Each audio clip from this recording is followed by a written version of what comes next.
In the hustle and chaos of our modern world, the philosophy of Stoicism emerges as a grounding force. Established in ancient Greece, Stoicism teaches us about the importance of internal peace, the pursuit of virtue, and the cultivation of wisdom. This philosophy, though ancient, still reverberates strongly today, guiding individuals in leading a life anchored in truth and resilience. At its core, the Stoic vision is about understanding the true nature of things, recognizing the impermanence of external events, and focusing on what truly lies within our control, our actions, intentions, and emotions. As we delve deeper into Stoicism, a nuanced understanding of masculinity emerges, often perceived in contemporary times as a reflection of physical strength, dominance, or assertiveness, is viewed rather differently through the Stoic lens. For Stoics, masculinity is not just about the physical or dominant traits traditionally ascribed to men. Instead, masculinity through the Stoic lens is a profound blend of wisdom, virtue, resilience, and the power of reasoned judgment. It encourages men to be just, to act with integrity, and to lead with both courage and compassion. In this exploration, we will journey through the Stoic perspective of masculinity and how it redefines true power. Prepare to discover an ancient philosophy that challenges many modern notions and offers a compelling vision for what it means to be truly powerful. Historical context: Stoic thinkers on masculinity. As we turn back the pages of time, we find the teachings of Stoicism deeply interwoven with the fabric of ancient thought. This philosophy was not just an abstract set of ideas, it was lived and breathed by its proponents, many of whom held influential positions in society. These timeless philosophers, figures like Seneca, the eloquent statesman, Marcus Aurelius, the Roman emperor guided by wisdom, and Epictetus, the former slave-turned-philosopher, all offered profound insights into the nature of masculinity. In the age of Stoicism, masculinity wasn't merely a reference to physical prowess or dominant behavior. It embodied qualities such as rationality, endurance, and ethical integrity. Ancient definitions of manliness in Stoic tradition emphasize the cultivation of virtues, emphasizing moral strength over brute force. For Stoics, the true power of masculinity lay not in domination, but in upholding justice, embracing wisdom, and navigating life with equanimity. This Stoic interpretation of masculinity presents a stark contrast to some modern notions. As we proceed, we'll delve deeper into these timeless tenets and explore how they continue to remain relevant in our contemporary world. Inner strength, beyond physical might. From the marble halls of Rome to the sprawling agora of Athens, the Stoic perception of power permeated throughout ancient civilizations. While the arenas showcased displays of physical might, Stoic philosophers emphasized a different, more profound kind of strength. In the shadows of these grand displays of physicality, Stoicism quietly but persistently propagated its message of Stoic virtue. This philosophy stressed that true masculinity wasn't about how much one could lift or how many foes one could vanquish in battle. Instead, it was about the weight of one's character, the fortitude of one's spirit, and the resilience of one's mind. The Stoics revered the strength that withstood the trials of fate and circumstances, a strength that emerged from steadfastness, discipline, and an unwavering adherence to virtue. Authentic power, as defined by the Stoics, was not about fleeting victories or transient dominance. It was about consistency in one's values, unyielding integrity, and the resilience to face adversity without faltering. They believed that while muscles could tire and physical prowess could wane, the strength of character, once honed, stood unwavering against the tides of time. Self-control and mastery. In our journey through Stoic teachings on masculinity, one notion emerges brightly, casting a long shadow over mere brute strength, the prowess of the mind. As we've seen, Stoicism places immense value on inner strength, and central to this is the art of self-control. In the tempestuous sea of life, where passions and impulses often pull us in opposing directions, the Stoic remains grounded. They achieve this through the discipline of assent. Rather than being swayed by every fleeting emotion or external event, the Stoic learns to exercise control over their judgments and reactions. This discipline isn't about suppression, but discernment, distinguishing between what is in our control and what is not, and then responding with wisdom. True masculinity, from a stoic perspective, isn't measured by how loudly one can roar, but by how skillfully one can silence the internal chaos. It's in the quiet moments when one chooses reason over rage, patience over impulsivity, and understanding over aggression. It's the empowerment felt when reigning over one's impulses, asserting dominance not over others, but over oneself. As we continue to navigate the Stoic interpretation of masculinity, it becomes evident that the philosophy advocates for a power not of dominion, but of wisdom and self-mastery. Masculinity and vulnerability, an unlikely pair. In the grand tapestry of Stoic teachings, as we've journeyed from inner strength to self-control, another thread emerges, one less talked about but equally significant: vulnerability. While traditionally seen as polar opposites, Stoicism presents an intriguing confluence where masculinity and vulnerability coexist, intertwined. Continuing from the idea of self-mastery, part of that control means confronting, not concealing, our fears and insecurities. The Stoics believed in facing life's adversities head-on, and this includes our internal struggles. They teach us that real strength doesn't lie in hiding our weaknesses, but in acknowledging them. The Stoic embracement of vulnerability is, paradoxically, a testament to true masculinity, for it is in acknowledging our limitations that we genuinely begin to transcend them.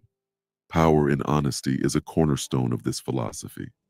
Stoicism underscores the courage it takes to be genuine in a world that often favors masks.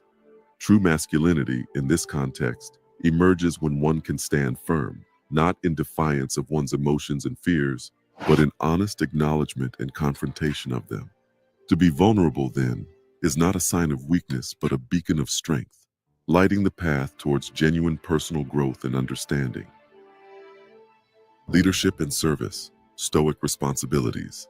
Emerging from the profound realization of the interplay between masculinity and vulnerability, Stoicism further guides us towards the application of these principles in the realm of leadership and service. To be a man, in the Stoic sense, extends beyond personal growth and delves into our contributions to society at large. A Stoic leader is not one who simply commands or asserts dominance. Instead, he embodies the teachings of the Stoics by serving the greater good, ensuring justice prevails, and leading with an unparalleled wisdom that is rooted in understanding and empathy. This approach to leadership is inherently tied to the Stoic emphasis on inner strength and the embrace of vulnerability. Recognizing one's limitations, after all, equips a leader to better understand and cater to the needs of others. Power through contribution emerges as a resounding Stoic message. In a world often obsessed with the superficial markers of success, Stoicism reminds us that the true measure of a man's strength and power does not lie in what he amasses for himself, but in the positive impact he has on others. True masculinity, thus, is reflected in acts of service, compassion, and in the tireless pursuit of the collective good. Wisdom over conquest, the Stoic pursuit. Building on the notion of leadership as service, Stoicism offers another dimension to masculinity, favoring wisdom over conquest. In an era where masculinity was frequently linked to territorial conquest and dominance, Stoicism introduced a counter-narrative. Rather than advocating for domination as a sign of power, Stoicism champions the pursuit of personal growth and wisdom. The Stoic man understands that the world's territories may be vast, but the terrain of the human soul is infinitely more complex and challenging to navigate. This philosophy redefines the very essence of conquest, emphasizing inner journeys over external pursuits. True victory, in the Stoic view, isn't about subjugating others or expanding one's domain. It's about mastering the self, conquering inner demons, and achieving a state of inner harmony. This introspective journey requires immense courage, resilience, and above all, wisdom. In achieving this, one not only asserts true masculine power, but also realizes an enduring form of victory, one that time or external forces cannot diminish. Relationships and Stoic brotherhood. Following the theme of internal conquest, Stoicism also illuminates the profound strength found in genuine masculine bonds. In the age where many men stood shoulder to shoulder in battle, Stoicism pointed towards a different kind of camaraderie, that of the mind and spirit. Stoic teachings stress the value of male friendships and mentorships, where experiences, wisdom, and guidance are exchanged. Just as steel sharpens steel, The Stoic man seeks to forge bonds that refine both parties. Strength and unity is a recurring motif in Stoicism. It's not about a solitary journey, but about coming together, sharing struggles, triumphs, and insights. In this shared journey, there's collaborative power and a pooling of wisdom.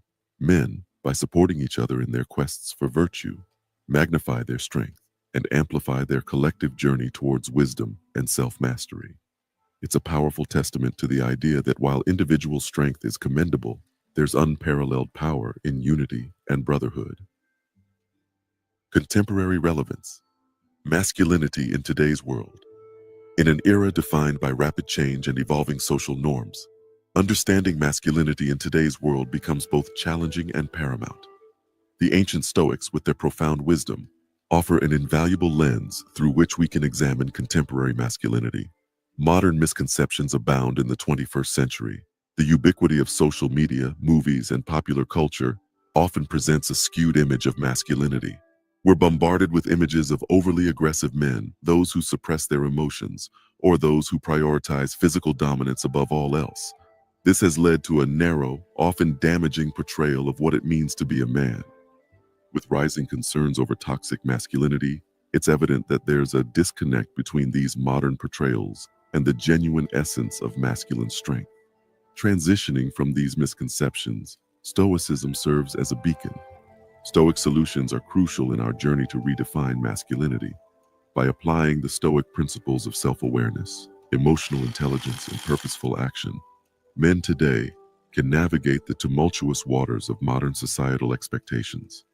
Embracing vulnerability, seeking wisdom over conquest, and understanding the power of genuine relationships are Stoic keys to unlocking true masculine potential. Navigating through the vast expanse of masculinity's portrayal, both ancient and modern, we arrive at a profound understanding. The Stoic man in the modern age is not a relic of the past, but a beacon for the future. At the heart of Stoicism is the notion of redefining power. It's not about the physical dominance or societal accolades, but a deep-seated blend of virtue, wisdom, and unyielding inner strength. In this ever-changing world, the Stoic teachings echo the call for authenticity over appearance and character over conquest. As we come to a close, there's an invitation for reflection. To the viewers, take a moment to ponder what power and masculinity truly mean to you. Let Stoic philosophy be a guide, a mirror reflecting a version of masculinity that is both virtuous and empowering.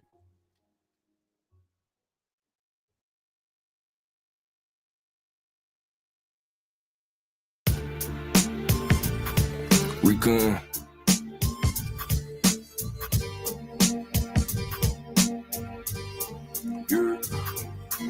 Put you in the sickle for the harvest is right. We ain't down for wickedness, false prophets a lie. Woman to the wicked grass of blind the sight. Unquenchable flame, stars fall in the night. Shemayim snapped the scroll, mountains fled in the anger. Hills a flock of rams, skipping special forces, recon angels. Really by no labels, we bout labor for the souls. Wells up in infinite, waters coming forth. Spiritual revival, dehydration shall I pour. Kept the run down to the mouth, cool floor. Kingdom heaven in me is boss of the morbid head. Treasure like deep in you, key to the never end. We all a ray, a fragment piece of the sea sledge. Point of a center, he segment filled in with ether. Hit me on and then you're passing a present teacher. Pre-sealed and covenant in Nehemiah, not Easter. We all a ray, a fragment piece of the sea sledge. Point of a center, he segment filled in with ether. Hit me on and then you're passing a present teacher. Pre-sealed and covenant in Nehemiah, not Easter. Not a game, stolen the soul arrangement. Adversary in the details, mirrors and smoking angels. Incriminating emails, fake news, read the paper. Pimping who been printing, it's all designed to take ya. Division in your cells, almighty sustain. Ain't got her relying on nothing else. In trouble, it's all vapor, elder wind in the sails. The water, the whole rainbow, reclamation, just a vessel, a wrestle. Jonah, you came for. Stay mind, woe and holy who. Lord, if they only knew how they controlling you, thought still a slave. Look how they holding you, enemy scoping you, word on my way. Stay mind, dwell with holy who. Lord, if they only knew how they controlling you, thought still a slave. Look how they holding you, enemy scoping you, word on my way. Force tremendous, Bill Adam breath, living dust, mushy for the enemy, burnt down like a Dutch. Once upon a distant, dirty sackcloth in the ashes. Truth don't grow with mischief, prayer get raised about the ashes. Save me from the mire, I would fell of not your pasture. Had you not an anchor, if you save me, I'll be thrown to the thief, leech, mind of the corn. Stone in the sling, sing signs in the storm. Rock foundation, time echo with the north. Recon over game, wings fly with the force. All purpose type material to camouflage the course. Tiger stripe, orange, red drip from the source. We all array your fragment piece of the sea. Slits point of a center, he segment filled in with ether. He'll be on it then, you're passing the present teacher. Pre-sealed and covenant, Nehemiah, not Easter. Stay mind dwell with holy who. Lord, if they only knew how they controlling you, thought still a slave. Look how they holding you, enemy scoping you, word on my word. Stay mind dwell with holy who. Lord, if they only knew how they controlling you, thought still a slave. Look how they holding you, enemy scoping you, word on my word.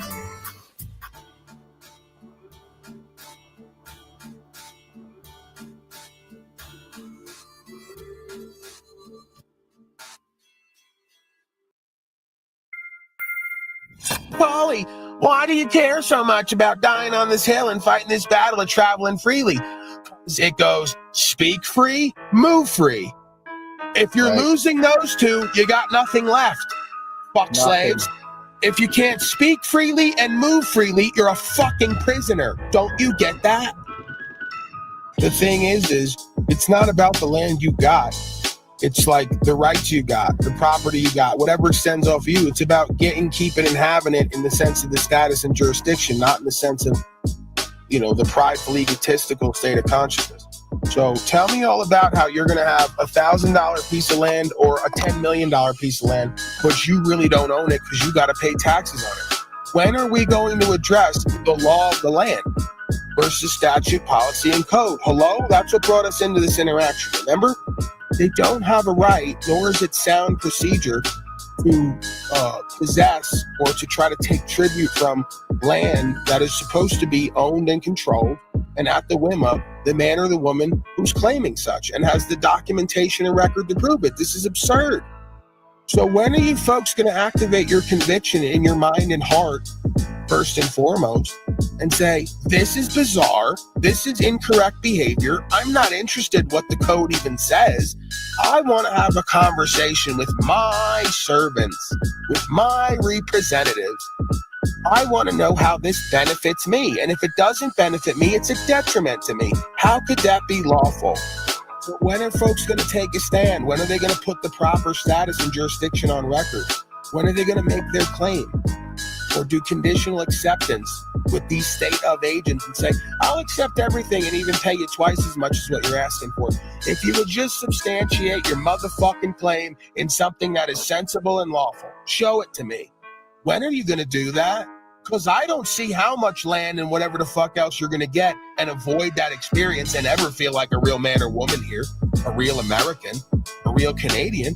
I think you're always going to know in the back of your mind or in your subconscious you're a bitch-ass slave and never rose to the occasion. Because you're too scared of having to go sit with yourself in a box, which has been done from the beginning of time by everyone, including the man you all say you worship and started societies off of. I'm waiting.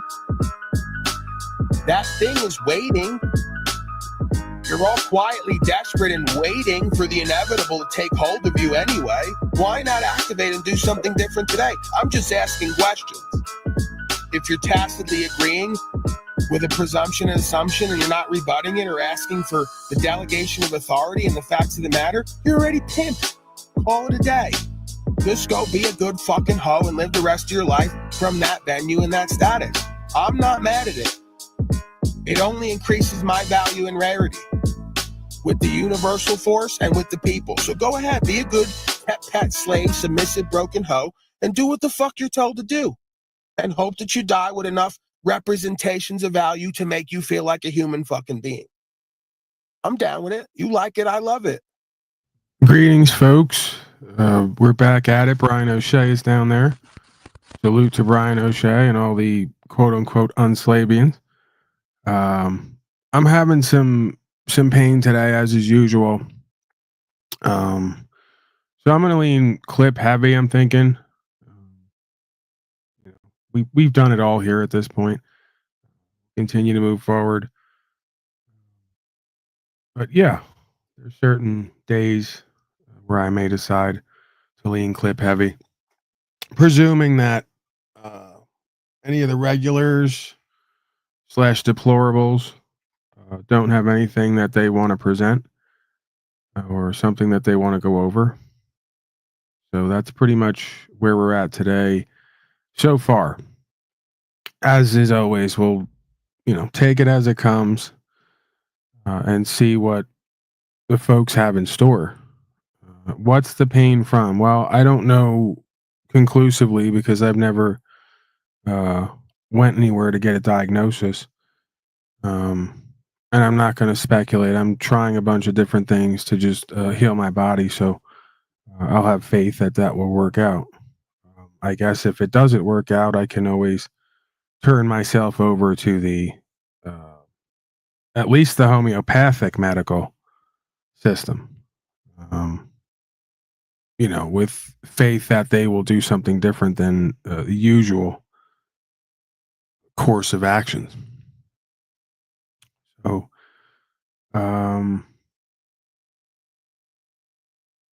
yeah, let's go copping out. Then we'll do a little bit of sob sit, courting, so to speak. And then I'm going to lean heavy on Carl Lentz. It's been at least a couple weeks, I would think. We never finished. And I think that that's always good information for folks to just kind of go over and repeat or practice when it comes to the idea of rights, freedom, principles, spiritual faith, as we say, and upholding the law. Courting, if you will. So, congratulations on 29 days. Thank you, Mr. Albright. I may decide to have some soup and salad tomorrow, taking it day by day, but yeah, I may decide to break the fast tomorrow and have something light. We'll see. We'll see how I'm feeling. I don't want to extend this out too much in hopes that it will heal me when it may or may not. I mean, I can always go again, I guess. But we'll see. All right, walk of shame for this cop that is so smart. Audit, non-audit. Proves that they do not. This officer gets everything wrong. And his communication style, well, let's just say he looks like a pompous ass. Put that down. What crime have I done? No, I haven't arrested you. I've detained you For for what? reasonable suspicion. Police need reasonable, articulable suspicion of a crime before they can detain you. But they always forget about the crime part. Suspicion of what? I don't know what you're doing videotaping us. We had somebody, hold on, let me explain why I'm stopping you. Do you want me to explain why I'm stopping you? I definitely Okay. do. We had somebody follow some cops out of a secure parking facility, just like this one, okay, and then try to kidnap them. He had rope and duct tape in his vehicle. So that's I'm why on I'm a stopping scooter. you. I'm on a scooter with a big I gulp don't in know my hand. what you're doing. You I do. don't know what You're you're watching doing. me. You're watching me. You're a cop. You're There's no reason to videotaping a detain me secure right now. facility. This is an It's illegal controlled. detainment. No, as far it's as not. I'm. It's reasonable suspicion. For what?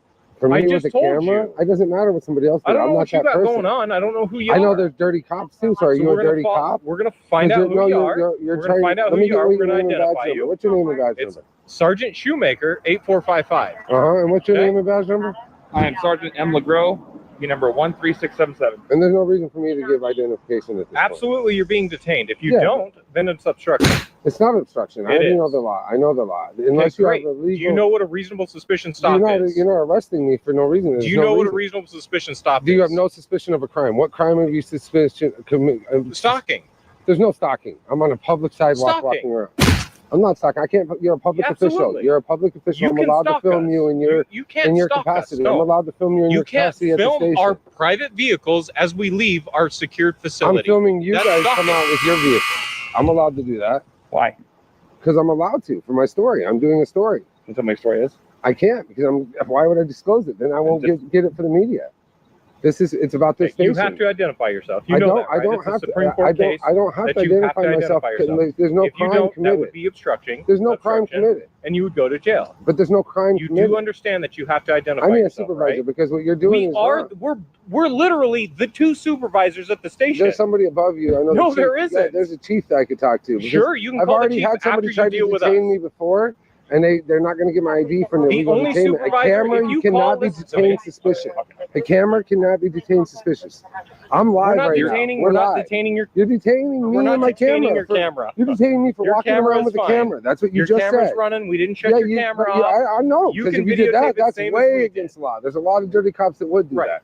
We're videotaping. I'm You're just- videotaping. Yeah, which We're is not fine. detaining your I'm camera. not worried about that. But We there's need no to identify crime. who you are. Yeah, but for what? What crime have I You're committed? being It doesn't matter. detained. You have to You're suspect me not of a being crime. arrested. Suspicion is not a crime. stalking Stalking is. I'm not. How am I stalking? You can't. because you you're can't use that. videotaping our That is. You personal can't use vehicles. videotaping as stalking. You cannot use that as stalking as videotaping. Yes, we can. What my eyes see. What my We've eyes seen you see. 2 days now. What my eyes see. 2 days. I now. did a night one and I do a day one because I want to see what the We've different seen you shift 2 is. days. So it's a It's pattern. fine. It's not a pattern. of I behavior. could come here every day and film. Listen to me. I could come here Listen to every me. day and film. I'm not. You're not in handcuffs right now, right? No, because so I'm not you know arresting you for know you stalking. shouldn't put me in because you know there's no suspicion. I'm of not that crime. arresting you for There's no stalking. suspicion of So that crime. what is your purpose? My purpose is I'm doing a story, and this is pretty bad what you're doing because this is No, it's illegal not. detainment No, for it's a not. person with a camera. This is media All purposes. we're trying to do is identify you. If you don't want You to don't need to identify me. You don't need to identify me unless Then I've you're committed a obstructing crime. our No, I don't. I investigation. don't need. No, I'm not obstructing your investigation because I haven't committed a crime. I don't want. I haven't committed a crime, man. I'm trying to let you know. I'm not going to have my rights violated. You haven't until That's my you Fourth decide Amendment to, right. That's my to Fourth Amendment deny right. identifying yourself. I don't need to deny Then it's it. obstructing. Then it's a crime. Unless there's a crime committed, you cannot. I don't have to give up That's my incorrect. ID. That's incorrect. Yeah, it is correct. Okay, I know. There's 3 levels of contact. There's a case- probable there's a cause. case in Are you Supreme going to listen Court. to me or no? I'm telling you, there's no probable cause here. I understand that you don't understand the law. I do understand So I the wanna law. try I went to to tell school you, for a okay? lot longer than you have. That's So you. there's 3 levels of contact, okay? There's probable cause, which means I have a reason to take you to jail for a crime that you committed. I haven't Okay, committed hold a on. The second one is reasonable suspicion, there's meaning no I reasonable think that suspicion. you're out here It committing a doesn't. crime. So I think you're that either going to. So I think you're about Hold to commit on. a crime too. You're so either going you're, to. So you're under suspicion. So go then. to the academy. We're hiring No, right now. no. I think you're about to commit Go a to crime. the academy. No. We're hiring right For now. why? For why? Then you can go through the You guys academy. do go to dirty internal stuff affairs. like this. This is You can dirty test what for you're doing right internal here. affairs, and then you can go. I be already an have a case internal against you affairs guys in internal affairs. Okay. It's So, fine. I'm not. there's There's no reasonable reasonable suspicion. that I believe that you may commit a crime, that you are committing a crime, or that you already have committed There a crime. isn't. No. Okay, You so can't, for reasonable media suspicion. purposes, you cannot. That's why I've been here with stopped the you, camera. okay? Been here with The the other one camera, is and you consensual can't commit encounter. that. The Somebody other one talked to is yesterday? consensual encounter. I've already talked to somebody. Who'd you talk to? I don't know their name. I got it on the thing on the camera, and The other they camera. already knew what I was doing. I told them I was doing a story, Okay. and that's fine. I already had another lady come out. Okay. She was fine with. She goes, "Are you okay?" And I said, "Yeah, I'm great." She goes, "Have a great day." I said, "Have a great day." Okay. I'm not trying to cause any issues. I'm standing on public grounds. I'm not even going in the station. If I wanted to, I can go in the station and film. Sure. But Yeah. I'm not trying to do that because But that's not my story. understand- My story is understand that right here on That this the police street. station. Hold My on, story is this street. listen. Just so you know, for the future, okay, the police station is not public property. Okay. It's Public private- areas. There's public it's areas in the private public. property, so you could end up getting trespassed from the. Just listen. Not the sidewalk. Just Okay, just I listen. understand. I'm gonna listen to you. If Okay, you go yeah. into this. So the policy enforcement, which is a municipal service provider, is paid for by the funds of the supposed citizens, yet the dwelling is private. Could you explain that, how that works? Can someone explain that? Anyone? The link is down there. If you could explain to me how public service entities are private property, like somebody's house, I'd love to fucking hear about it. Love to hear how that works. I mean, I'm not that bright, obviously. You know, I don't know the law like this guy. But it would seem to me that those are public service accommodations, and that it would only be deemed essentially private property like a business when the doors are locked. Other than that, it's accessible and open to the public, and it's there for the whims and the benefits and the services or products of the public. So it may be privately owned, in which case I'd like to know who the private party is who owns the policy enforcement station, but it is not considered to be private property under the commercial codes, just like ShopRite and all the rest of it isn't. UCC defines it as a public service accommodation open to the public. It retains a semi-private property designation when it's outside of business hours, right? Meaning you can't just fucking walk in there or break in there, obviously. So yeah, I'd be interested to know what this guy or other folks are saying and how that makes sense. The station and you cause a disturbance. You see, I'm not being unreasonable. I know, here. but let's listen. You have the ability to be trespassed from the station because it's not. Oh, well, that's different, Mr. OTW. If they're claiming to be private corporation, and private, dwellings, that's a different idea. How do you enforce a law? Well, you actually can enforce law. You can uphold the law or not. They're enforcing code and they're conflating that with law, as we know, and they're not the same thing. So OTW might be onto something, that these police stations and these courts and all these things are not actually part of the legitimate government, and that they're actually private installations and corporations, administrative venues that are masquerading and operating in the public as supposed public service providers, aka government. That's interesting. How does that work exactly? Sounds kind of like a fascistic statist corporate takeover, sort of. Who knows?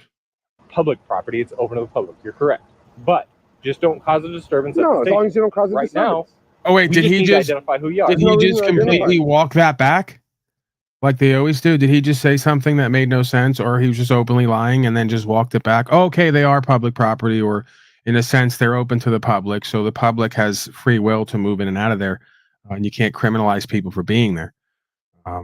Okay, so we don't, I guess, forget about the whole private. It's just they're flip-flopping now. We're flip-flopping every 5 seconds. It's like this is the thing. You can roll up with glasses and a costume and a mustache. That doesn't make you an authority. In the truth, in fact, upholding the law in any way possible, it makes you kind of a bozo, actually. It's not Halloween and you're dressed up in a costume and you have a ridiculous look and voice and persona. And you're acting like you know shit and you're just saying shit. And then when people just like refer to what it is, you go, okay, it's not that. Okay, it's not that. No, okay, it's not that. And it's like, so are you going to stop? Can we stop with the fake authority thing? Because you don't actually know what's going on. You don't know the law and you're saying things that make no sense. And then double backing. See, this is the power game with everyone, right? This is what cops do. And this is what the majority of folks on these non-panels do. Is they just double and triple down on shit. They just say shit. They lie openly and willingly. And then when you call them with the obvious etymology, words and terms, and what makes sense, they either double back or they just go forward with their tyranny. So this is a human condition we're witnessing, right? It's not exclusive to policy enforcement. All we need is your name. There's no reason to identify me. I'm not going to have my rights violated. I'm telling you, I'm not doing anything wrong, and I'm not going to have my rights violated. Under reasonable suspicion. But there's no reasonable suspicion with a media purpose. You're not allowed to do that. It's against the law. It's against my Fourth Amendment. If you're the media, then you need to show your press pass. No, I don't. Yes, you do. Anybody, you don't need a press pass. See, this is what is so but you have to uneducated identify yourself. with the police. You have to identify. You have to give us your name. I do not. What questions do you have for us? What questions do you have for us? I don't have any questions. You guys more right to privacy. What? If you step outside of your house, no matter what you're doing and where you are, you have no more right to privacy. Everyone has to know who you are, where you live, what's going on in a statist fascist kingdom of Shaitan. And they're going to force it. They're going to push it. The majority of the Babylonian slaves are going to accept it and pay for it.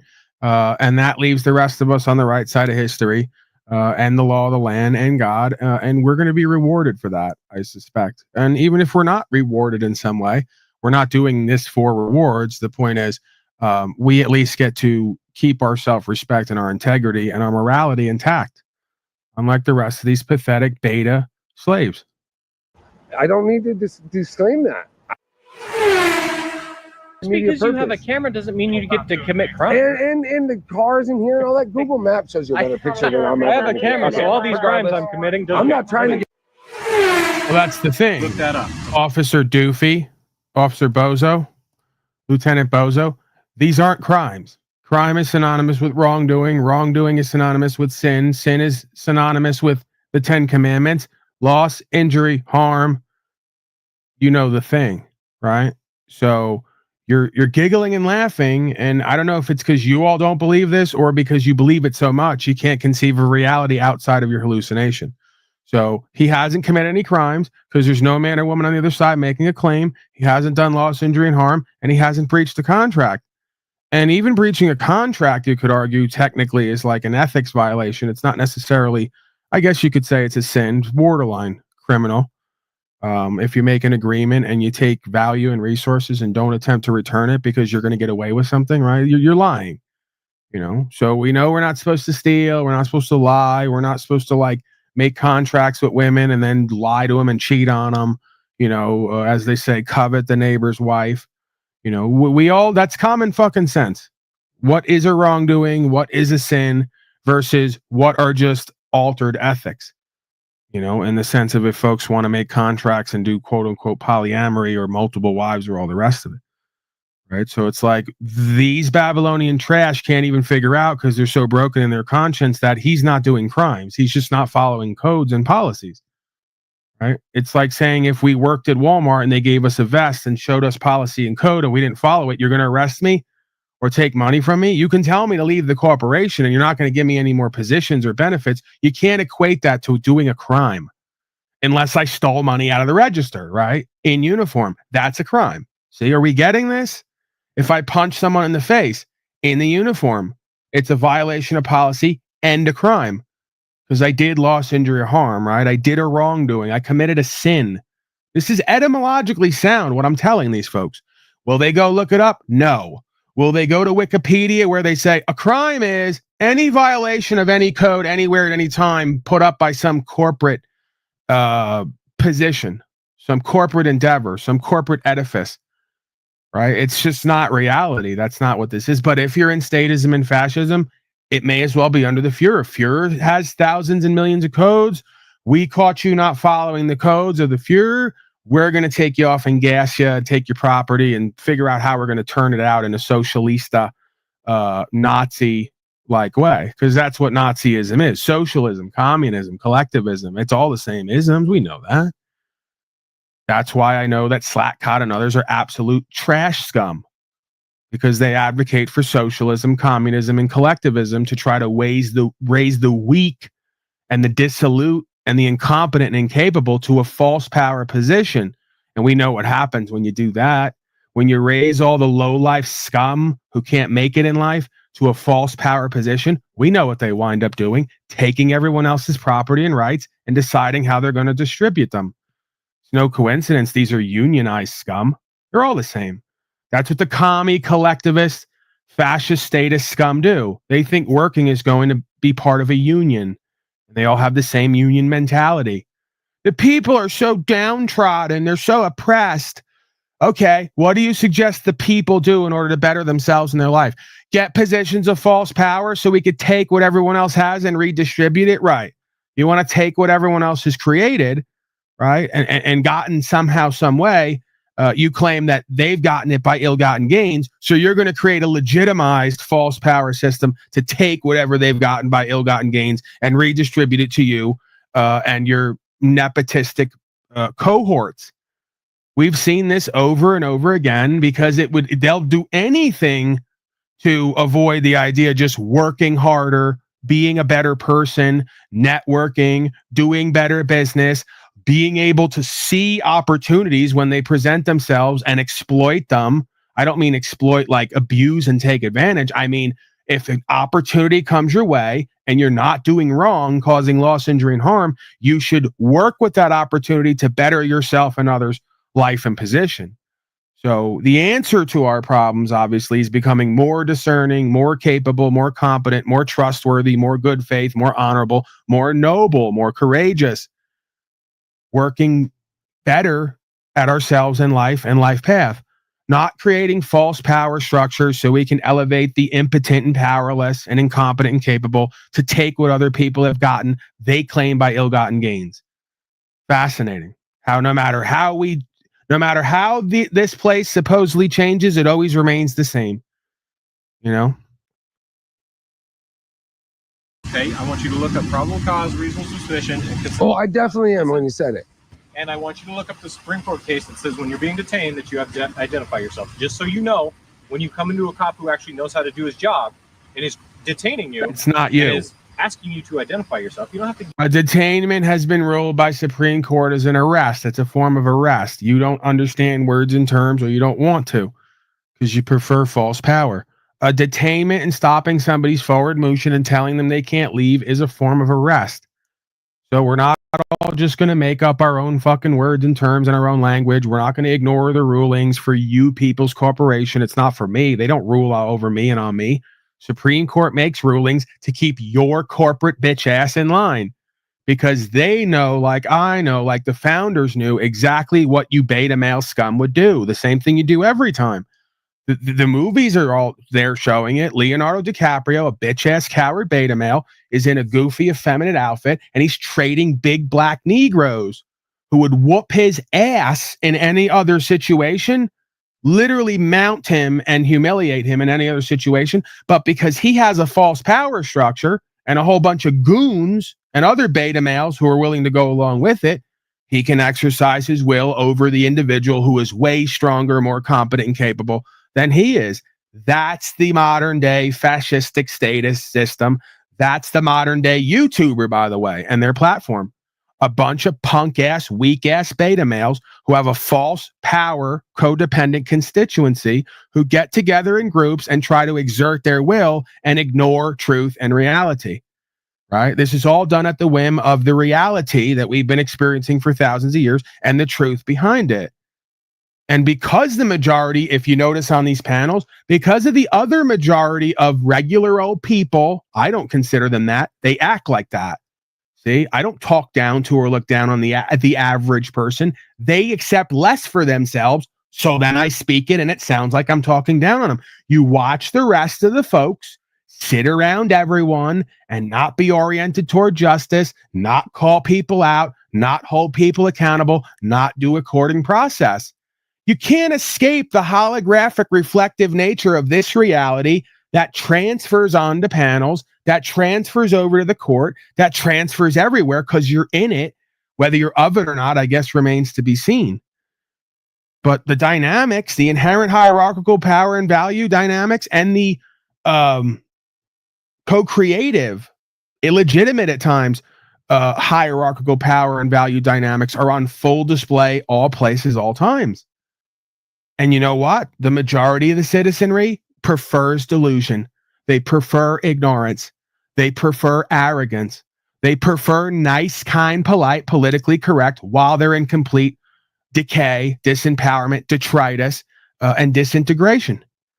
That's what they prefer. So that's what they're going to get.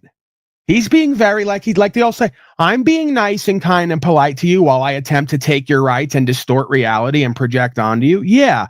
That doesn't change what you're doing. Okay. So it works for most people.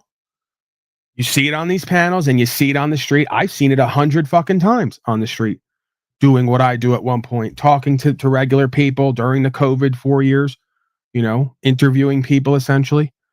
I see how they all are, the majority, and this panel's no different. I don't care if they call themselves truthers. They'll sit right by and allow deviant, manipulative, deceptive, power-hungry beta scum to pervert reality and not call them out, not hold to some objective truth and uphold the law. So you're all in judgment. That's how that goes. That's how that works. So don't look for it to get any better. It's going to get infinitely worse because weak men create hard times, and the rest of you who sit around are equally, if not more, weak because you don't sow strength and integrity by stepping up, calling these people out in any forum, and adhering to the truth. Somewhat objectively, presuming you have any kind of self-awareness, can read the room and have awareness of others and the human condition. That includes self, by the way. So I can call me out, at least at one point, if not now, and say, if I let me, I would be just as ignorant, just as arrogant, just as disempowered, just as in denial and delusion, and claim to know something, but have no results to show.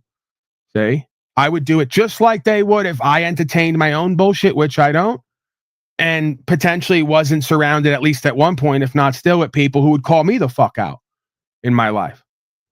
I have people who are next to me who, whether they love me or like me or not, will tell me that I'm a fat fuck at times and I need to get my shit together. And know that I already know that. See? We're not kidding ourselves and each other. We all know who and what we are, what we're doing and not doing, what needs to change and doesn't. And if you don't, well, then you're insane. You know? See, there's a difference between being insane and being corrupt, right? This is how you can stand trial or not. Most of these folks on here, they're not completely insane. They do the same things over and over, seemingly expecting different results, but they're not patently insane. They're just corrupt.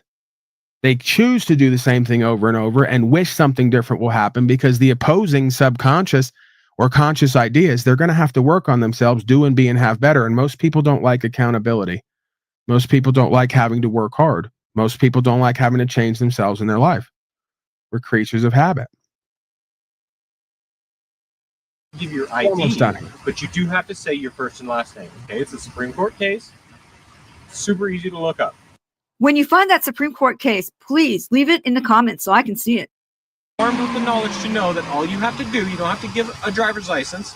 All you have to do is give your first and last name, and that's it. You guys know, I'm just like, you know, I'm not here to cause any issues. And here's what I want to make sure that you're clear on. Yep.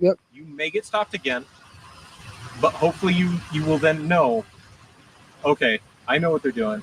They're stopping me for reasonable suspicion. All I have to do is give my first and last name, give them a reason, hey, I'm doing my news story.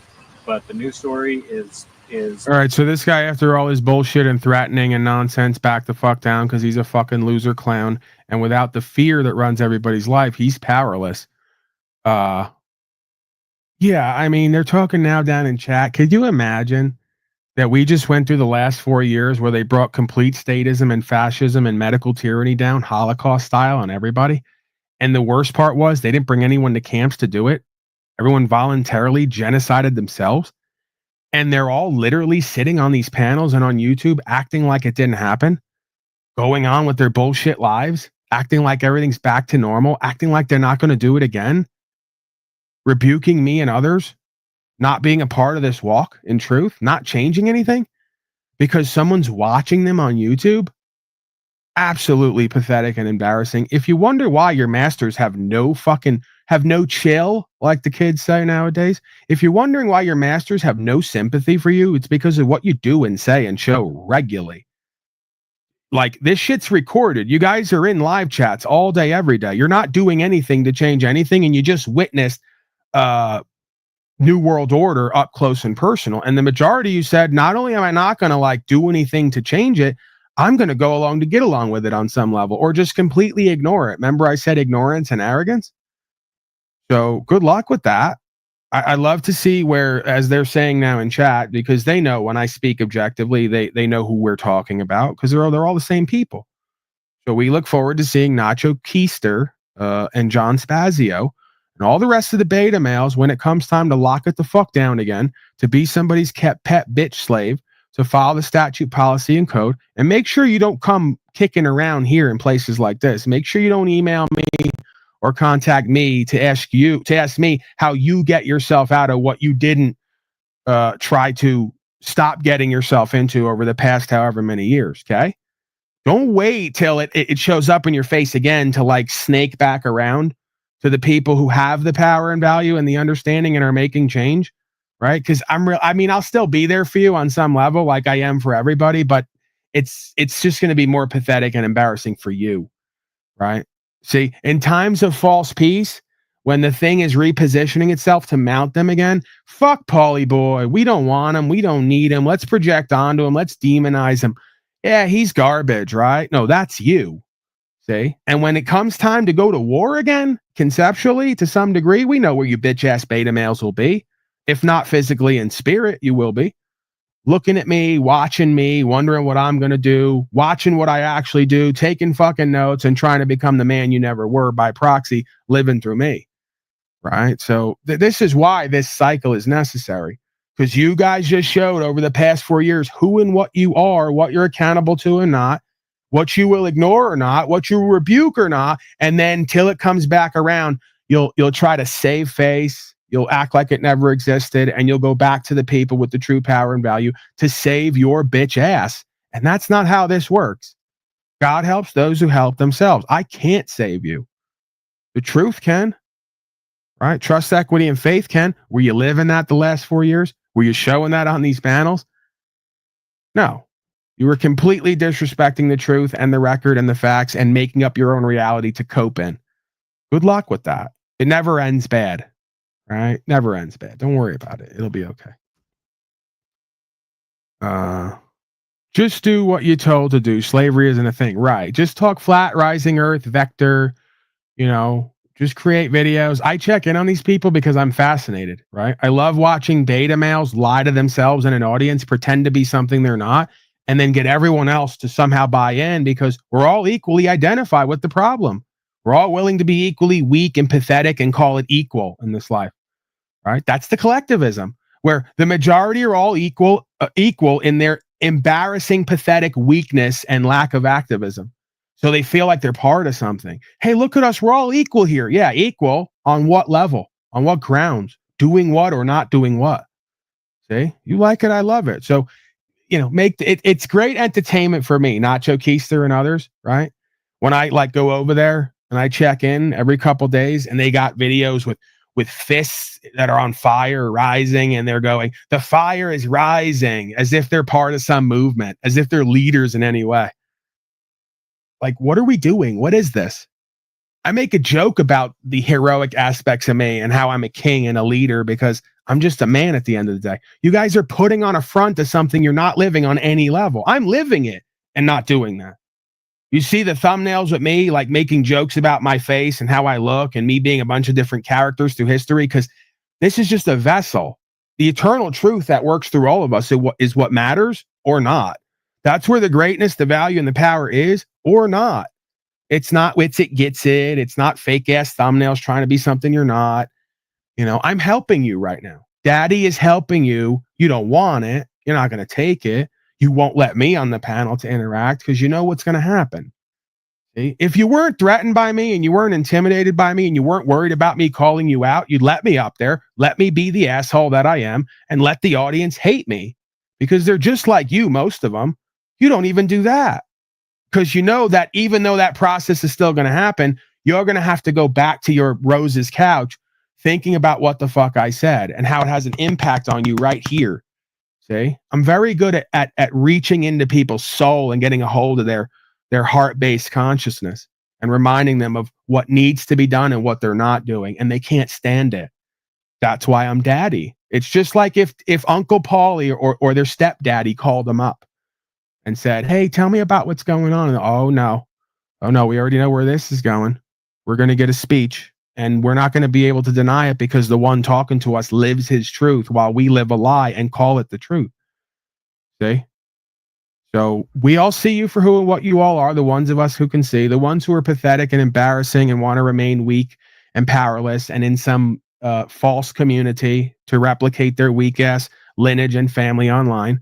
They're never going to see, or they're going to choose to not see, right? They just want to be part of something, even if it's a failure. The rest of us can see you're all money motivated. You're all attention oriented. You're all number oriented, right? You're all a bunch of cowards, whether it be on the panels or in life. So where does this all go? I'll ask it every day for the next 1,000 days, like I have for the last 1,000 days at some point throughout the broadcast. Where does it go? You're not even interested where it goes, right? Doesn't even matter. Long as someone's watching, long as $3 came through, long as I can masquerade that I'm a real man online while I'm a punk coward, then that's all that matters, right? Yeah, I got it. We got it. Give us Barabbas. Nothing's changed. If you want to know what the story of God is and the Christed beingness and conscience and awareness and judgment and devilish Babylonian ways, just take a look around. It hasn't changed for 2,000 to 4,000 years from the beginning of time. The power dynamics are still the same. All the people who started here that won't come back because they have their own thing now. They don't need Paulie. They don't need the truth. They don't need rights and freedom. They got their false power base. That's all it was ever about, right? They wonder why I was so mean and nasty to these people who are just regular people showing up next to me because I can read them. A lot of you folks can't. I can read them. It's one of the only things, there's a handful of things I'm good at in life, and that's one of them. Reading people and their intentions and motives. And no matter how many times I asked all of them directly, hey, I'm getting this vibe from you. Is there any reason or is this my paranoia?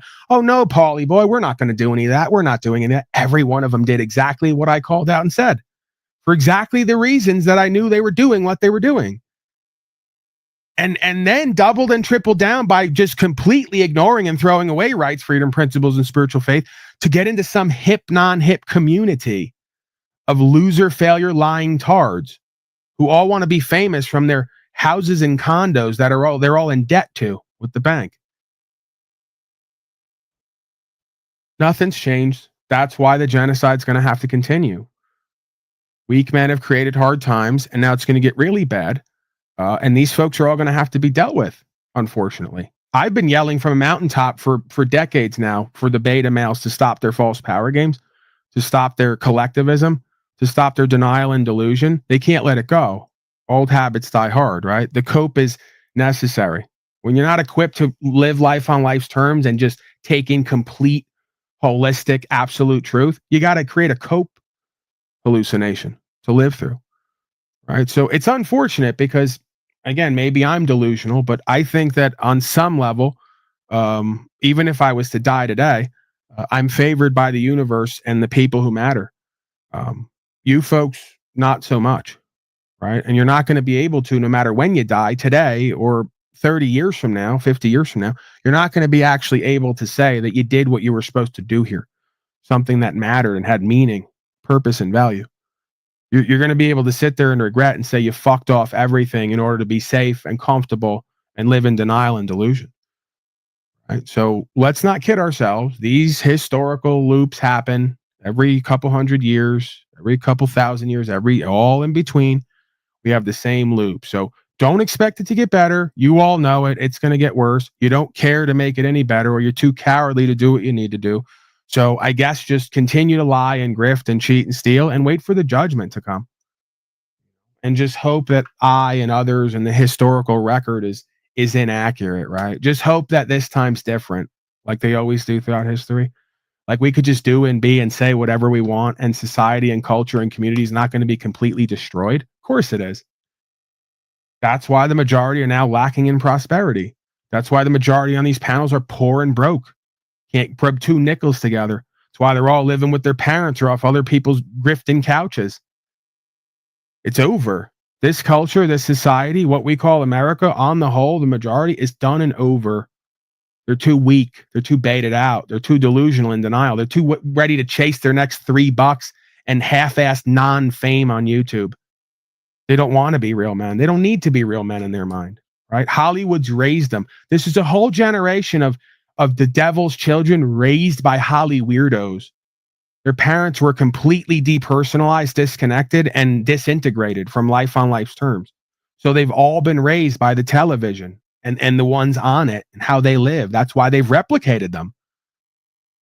You know, a bunch of 90210 wannabes, bunch of Saved by the Bell characters. Right? They're in a shielded reality where they get to just live and not consider the micro and the macro connections and how it all fits together, right? They're NPCs, as they say. You know. But hey, if you just find another beta male to complete you or another 10 and you get in a venue and people watch, then it's all better. It's all solved, right? You don't really have to have self-awareness, actualization, and realization. Absolutely pathetic. They have no God, and they have no like reverence. They have no recall for ancestors. You know, like they used to say, ancestor spirits. These people don't live a way where they imagine their ancestors, whether it's real or not, imagining their ancestors looking back at them from 1,000 years ago, right? Do you realize that these are people who, we don't often think this, it may sound silly, maybe the weeds got me, but we don't often consider that whoever's walking around right now and is alive goes back to a lineage from the beginning of time, right? So just think, like, go back, maybe for 1,000 years, your whole family and lineage has been a bunch of baited out, weak ass, cowardly fucking slaves. So it just doesn't bother you, right? But I'm guessing at some point, if we were to trace back far enough, you know, to myself, to John Spazio, to Nacho Keister, hell, even Rose and all the rest. I'm sure at one point you had a warrior spirit going. I'm sure at one point you had an awakened, aware, co-creative, courageous beingness. Some genetic that was alive and well and in alignment. Some, semblance of masculinity and true femininity in the sense of true heart-based care and intelligence. You imagine going back to that time, to those people, and imagining them looking at you nowadays and how you live and walk and talk and present, and what you're a part of and not, how you rebuked and denied absolute truth and Christed consciousness in front of everybody in order to pursue 1,000 viewers and $50 a month or whatever it is, and a place in a flat earth community.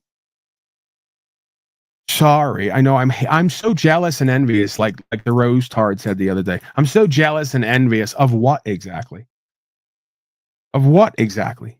You don't have more of anything than I do. So what am I jealous and envious of?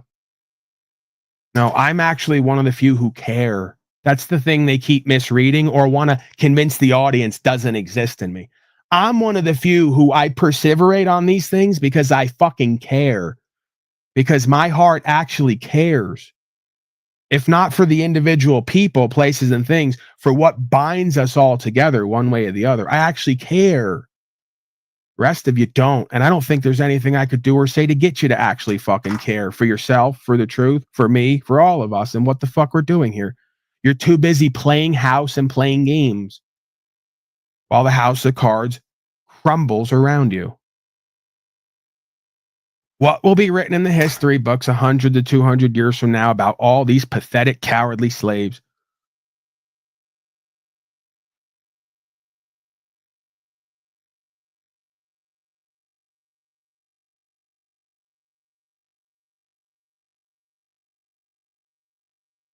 Yes, Mr. T and R Clean Care, that's all of us. Just because I speak with authority and point out certain dynamics does not imply that I believe that I'm a perfect beingness. If I was a perfect beingness, I wouldn't need to fast to take off weight. I wouldn't need to heal my body because I'm diseased. So there's no need to point out like so many do while revealing. See, now they've gotten me doing it because they like to infer things. The generalized public, and the beta males who are disempowered, they like to infer things to try to distort the record. Right? So it doesn't need to be said out loud by so many who act like they're perfect and call other people arrogant. Doesn't need to be said. Being human implies one is imperfect. Now, whether we're on the path to perfecting ourselves or the truth that we understand and walk with is a different fucking dynamic. Okay? So don't mistake just because I speak with authority and I speak as though I'm ascertaining absolute truth on some level and what applies to all of us, that I somehow view this vessel or my persona or my beingness as perfect. There's no way that I could do that without being completely delusional and in denial.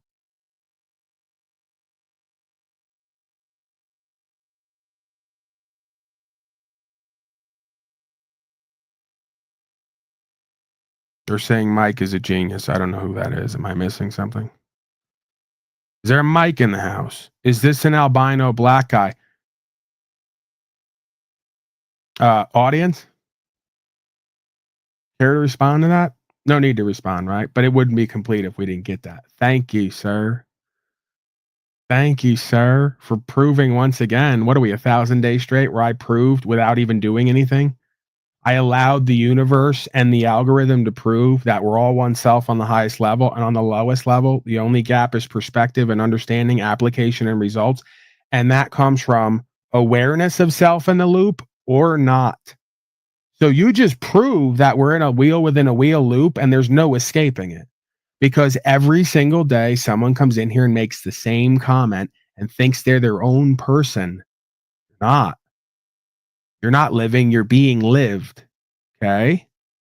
So thank you for putting that on record. I needed that to do what I do here because I'm sure many folks who come here go, Paulie's a little whacked out and crazy. He does this thing where he says it's all one thing. It's reflective, it's holographic. Everything can be known and understood without even being experienced because one can experience self and all the things that extend off self. And that sounds wild and crazy. That sounds like complete lack of true identity and empowerment and control. It never fails to be proved, whether it's the left right wing political dynamic, whether it's the last 4 years scamdemic, 100 years anniversary to the last one they did, whether it's an empire rising and falling for exactly the same reasons on both ends, or just on the lowest level, some dumbass who comes in here and repeats the same thing they say every day. thinking it's cute and clever and funny, or actually wanting to know, right? What's the difference if I'm an albino black guy or not? Can someone enlighten me on that? Do you feel better if I'm an albino black guy? Do you feel more attractive, interesting, empowered, inspired? What's the difference exactly? It's like a whole race of retarded children. It really is. They just say shit. They come into a place and go, goo goo baba, albino black guy. And I go, look right here, Junior. I shake the keys and they get all fascinated, you know? And then they go, Trump, we vote Trump. We love Kamala. Just every day. It's just a whole race of autistic, retarded children who think that they're intelligent and clever and think they're their own person, as they're completely being avatared and live to the same ends. All of them. If I brought 1,000 of them up on this panel and asked 10 questions, they're all going to answer relatively the same way. When I ask the main 5 questions, they're all going to answer relatively the same way. They're all going to have the same look, voice, presentment, vocabulary, lifestyle, home life, relationship, attachment style. It's fucking uncanny. Tard's gonna tard. That's the bottom line. Well, we all have a self, and we get a lot of perspective from witnessing each other. Thank you, my guest. My guest is one of the usual gurus from the chat box. He's going to come in and do a lesson from the chat box and teach me and everyone else something. We have no shortages of those people. Think they're saying something interesting and profound we've never heard or seen before, and nope, never happens. But they're quite convinced that they're like revealing something. They're enlightening people. I don't believe I'm necessarily revealing anything here or enlightening people. Folks tell me I'm doing that. Ultimately, I'm just pointing out what we all know subconsciously or consciously and putting it in everyone's face every day and reminding them of what we could or should be doing and what we're not doing. That's it. But the gurus from the chat are going to reveal something here today that we didn't know about ourselves and each other. Right. Sure you are. It's an albino white guy. There you go. No, it's an albino rhino. You should be on this end of things. When you guys all come in here and start speculating about who and what I am, you should be able to look through these eyes back at you folks. Oh, you'd get a kick out of that. You'd love that. How is the house of cards crumbling? Everything is as it should be. Oh, I didn't argue that everything wasn't as it should be. We can find peace with the lack of prosperity.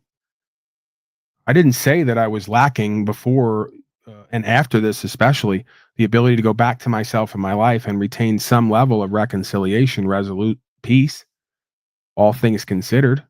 I wasn't denying cause and effect. Everything is exactly as it should be. Completely perfect in its imperfection. That doesn't mean that there isn't cause and effect at play. That's exactly what it does mean. That doesn't mean that history is not unfolding the same way it always does. And that doesn't mean the implication is for the same reasons, because the people are doing the same shit they always do and being the same that they've always been until they're not. So Paulie can't teach anything here. The universe can, through cause and effect and the results you get or not. So if you don't see, my guess, what I'm talking about economically, politically, okay, biologically, environmentally, I don't know what to tell you. I guess I'm one of the paranoid theorists.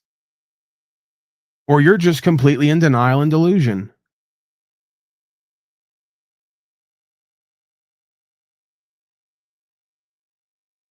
I mean, you do have the words pimp and slave in your name. What's your point?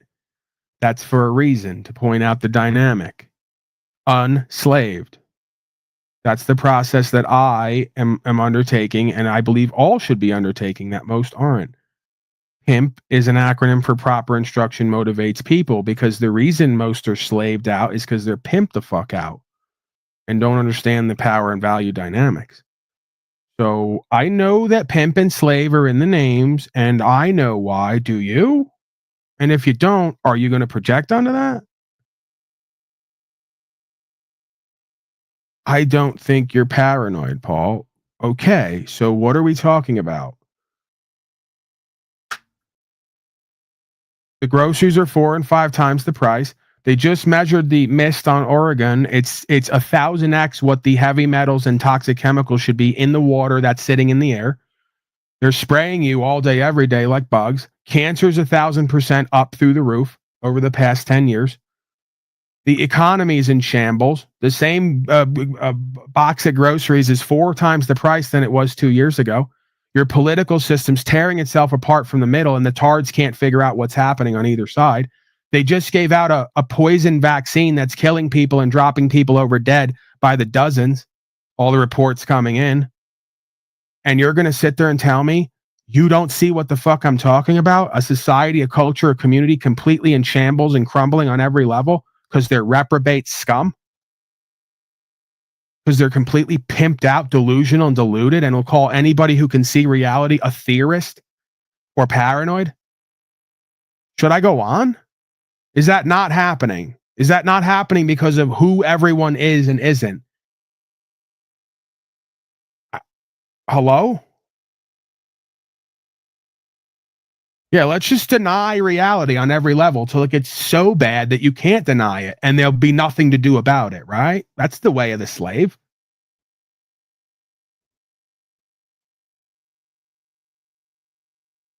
Arc Landscape can't even afford to poison himself with McDonald's. There you go. That's okay. Everything's okay. It's going to be okay. Your daddies are going to fix it for you. Paulie Unslaved's going to uphold the law and sue people. You don't have to do anything or be anything. John Spazio and Nacho Keister are going to tell you all about the shape of the earth and who's a shill and a fraud. That's you. Fascinating. So many folks online calling other people shills and frauds and grifters to get the light off them because it's all of you. It's all of you. Got the nerve to ask people for contributions to talk about the shape of the earth. Fucking laughable. And you know what the worst part is? They'll give it. These duped out, dumbed down, wannabe pimped out, wannabe used citizenry slaves, the majority of them, they'll give it. They love it. They hate listening to someone like me tell them the truth that's going to challenge them and make them level up if they let it be. They love watching some bitch ass motherfucker pretend to be their friend and ask for shit because they just won't do and be and have better in their life. They just won't do any fucking work. How about that? On themselves or in the world or with anybody else. Well, I just sent out 5 more notices today for all the people who are litigating and going to court so they can get dismissals and sue people. Right. You're not doing that. You don't want to do that. Frauds, grifters, and fake gurus. That's the bottom line. Because to be a real guru, you got to do the work on yourself and with other people. Because to be a real entrepreneur, you got to do the work with yourself and other people. Because to be really self-made and have some kind of credibility and inherent objective value, you got to like give that the fuck away and provide something. You don't have that. You're not going to be that. Because you've all gotten it too fucking easy. Everything that you do, it's come too easy to you.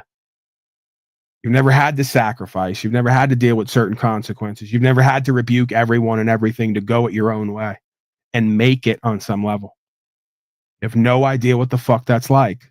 You have no idea what that's like, obviously. And I'm almost sorry for you for that. As much as folks would like to think that I'm damaged goods and they wouldn't wish my life or lifestyle on anybody else, I'm sorry for you that you haven't experienced that. No idea what it's like to be actualized and realized, individualized, and at the same time unified with universal principles and programs and understanding. We'll pray for you, folks, that you see the light, that you start to seek truth and live it and apply it and give it away, the results that you haven't got yet to other folks so they can replicate and do the same. So we can all live in a kingdom of heaven here rather than attempt to reign in hell as if you folks can wield power or value anyway. You squander everything people give you on nothingness and nonsense. Always wind up poor and broke. Any little power opportunity you get, you fucking misjudge it and misuse it with the wrong impulses and the wrong intentions. Yeah, we're back to Gladiator in the ring and Commodus wanting to be the ruler, but not being able to wield power and value effectively. Because he's incompetent, incapable, cowardly, and deviant. That's the majority of the public. It doesn't matter if you go to Gladiator, the movie, and look at the dynamic between a hero's journey and a punk coward who's gotten it all too easy, yet doesn't know what to do with it, yet clings and lusts for the power and the value. See? Oddly enough, when I started doing this, I didn't think an audience was going to show up. I didn't think anybody was even going to necessarily listen. Then the numbers started running up, and I said, oh man, we're really going to be onto something here. We're really going to do this rights, freedom, principles, spiritual faith thing. Then the shadow banning came. Then me having to get really real with myself and others came. Then the tests and the challenges came. Then the accountability sessions came. Then the lack of me accepting people projecting onto me that I'm their daddy and their hero while doing the bit that I'm their daddy came. And oh man, did most people not like it and feel it. They felt it, I guess, was the problem, really. But they didn't like it, you know? The same reason why, although Mark Passio's another coward bozo who doesn't live his truth, the same reason why Mark Passio used to have hundreds of thousands of subscribers and viewers in his presentations with the good truther info that everyone can repeat to their buddies at lunch and sound like a smart guy. But as soon as Mark started doing the live broadcast every day, screaming at everyone, telling people who and what they are based on his experiences and knowing himself, pointing out the cowardice and the slavery, all them numbers right through the floor, the opposite, right through the floor. Because when you foster a discipline and a discernment and an endeavor of accountability and responsibility, it's not for most people. They're not interested in that. They want the lecture again. They want nice Mark and nice Paulie boy to do the lecture, to go out and get arrested over and over again, be loving on the side of the road with a reprobate Babylonian who wants to interfere with rights and property. That's what we want, that in perpetuity ad infinitum.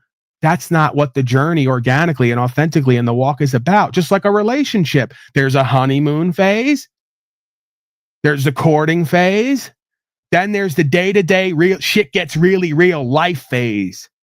That's where we're at in this experience. And I'm sorry that maybe we'll never be able to go back to that honeymoon phase where you first met me on the side of the road and I was so nice, kind, and polite and giggly and laughy and loving to all the people who didn't give a fuck about what was true and what's right.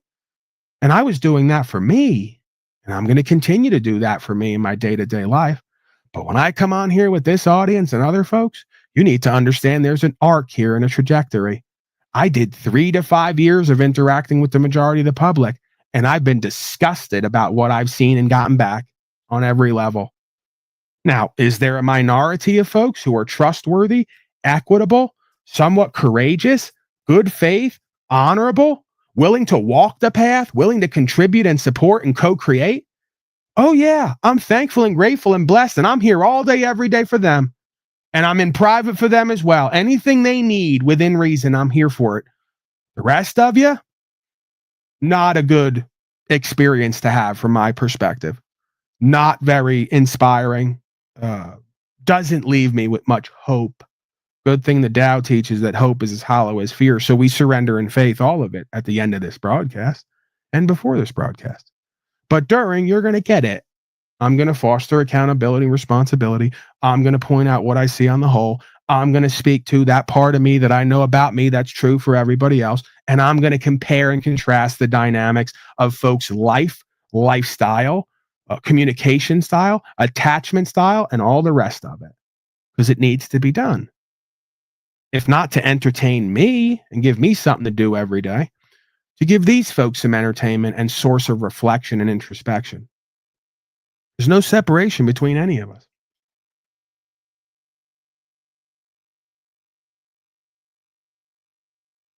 On another note, we could almost shut down the entire corrupt medical industry overnight just by healing ourselves, being accountable. No kidding.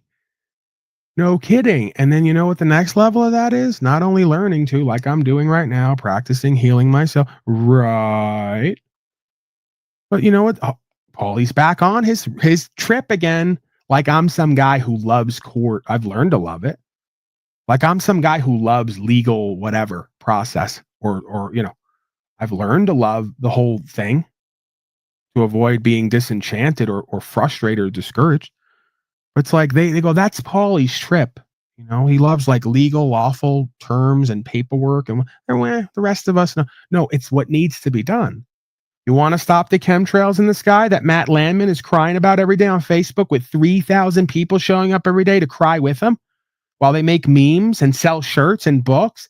We can stop this today. He asked to come on my broadcast, asked me to come on the broadcast. What did he do like they all do? Flaked out and blamed the girlfriend that left him because he's a bitch.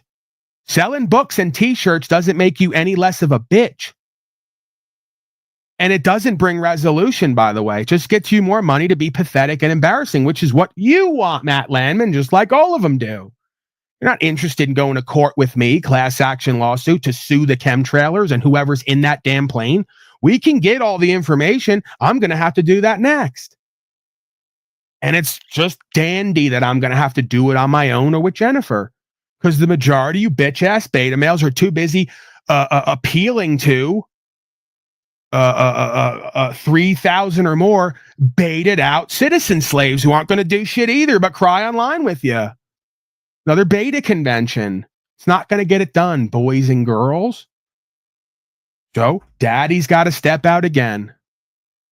Faithfully, hopefully, if not faithfully, I can heal my body so I can actually walk around, you know, and not be somewhat doubled over half the time. Or not have to have this frequency machine attached to me constantly like I do on this broadcast to feel somewhat normal, I guess. So with faith, I will heal myself and we'll move forward with more plans of how to affect change and do what the rest are crying about that they're not going to do for themselves to make a fucking change. You can get all the numbers of the planes and whoever's driving them. We can establish at a court of law or any other court, I don't care what you want to call it, what's going on and why it's a detriment. Should be very easy to do, I would think. Just subpoena all the records. Let's get who's in the plane. Let's get what's on the tanks. It should just be nothing but contrails and water vapor, right? So go ahead, flip it on. Let's go ahead and do like we do every day. We'll get somebody to investigate, because once you got the court proceedings underway, an investigation has to happen. You got to subpoena everyone, and we got to investigate and have experts testify on what's going on up there and what's in the tanks and all the rest of it. It should just be water vapor. Should be no big problem. But when we find out that it's barium and aluminum and strontium and all the rest of the shit that they're finding in the water vapor that's floating in the air on Oregon, I understand, on the coast, well, we got a problem now. Now you got to stop. And now we got to hope or have faith that you didn't completely destroy this planet to some degree, or the atmosphere. So that's the next step. While other slaves talk about upward vector Earth while it's being poisoned and destroyed along with the body politic, while the law of the land and the courting process is being destroyed and they do nothing about it, while they talk about ending wars and legal secrets instead of doing what the fuck needs to happen. We can't end wars and legal secrets if everybody's poisoned and dying of cancer, dumb fuck slaves. And you bitching and crying online isn't going to change it. Just like it's not me here right now. No, I'm inspiring myself and others. This is a rallying cry. This is a reminder to me and others. You better do more, because we're here. We're here till we're not. So we better make the best of it. And what does that mean? It means we're done being told what we're going to do and be. We're done being told code is law. We have natural rights under God. We're done being sprayed like a bunch of bugs. By we, I mean me and whoever resonates with that and is going to do the next right thing. Get on it. There's 143 of you, and I'm going to call you whatever I want because it's either true or it's not. You decide. It's not for me to decide. I don't get to judge you people. 143 of you right now, and throw me in the mix too. Why not? Let's have some fun. Are low down, cowardly scum who haven't done enough of what you need to do to change what you're bitching and crying about. So fucking get on it. Look up a basic claim. If you need, email me. I'll give you mine that was filed recently that got us a court date. Very basic and simple. Plaintiff or claimant, defendant or wrongdoer. Don't give a fuck if you do it from the legal side or the lawful side. There's dual jurisdiction. It all amounts to the same thing. Get your fucking practice in. You're going to need it. And you better hope and have faith that we can solve this with the courting process and procedure, because if we can't, you know where it goes next. And that's something I don't want to be a part of. Questions, comments, concerns? Do you look forward to broadcasting every day? And why do you do this every day if you hate 99% of the viewers? Wrong again. You're off the money. You're completely delusional and bizarre, and you don't listen to a word I say while cherry picking other things I say and expounding upon it to try to discredit me and devalue me and demean me and what I do and mischaracterize what I do. You can get fucked. You're gone. Don't come back. Not interested in you fucking beta bitches who sit around me and purposely be obtuse. You know that's not the case. You know I wouldn't show up 1,000 days straight if I hated 99% of this audience. I don't hate anyone or anything, quite frankly. I don't even hate motherfuckers who've done harm to me, stolen from me, lied to me. Everything in between, I have no hate for anybody at this point. I don't like what you do. I don't like what I do. Am I supposed to? Do you like who you are and what you do? If you don't, then why are you pretending like I'm supposed to?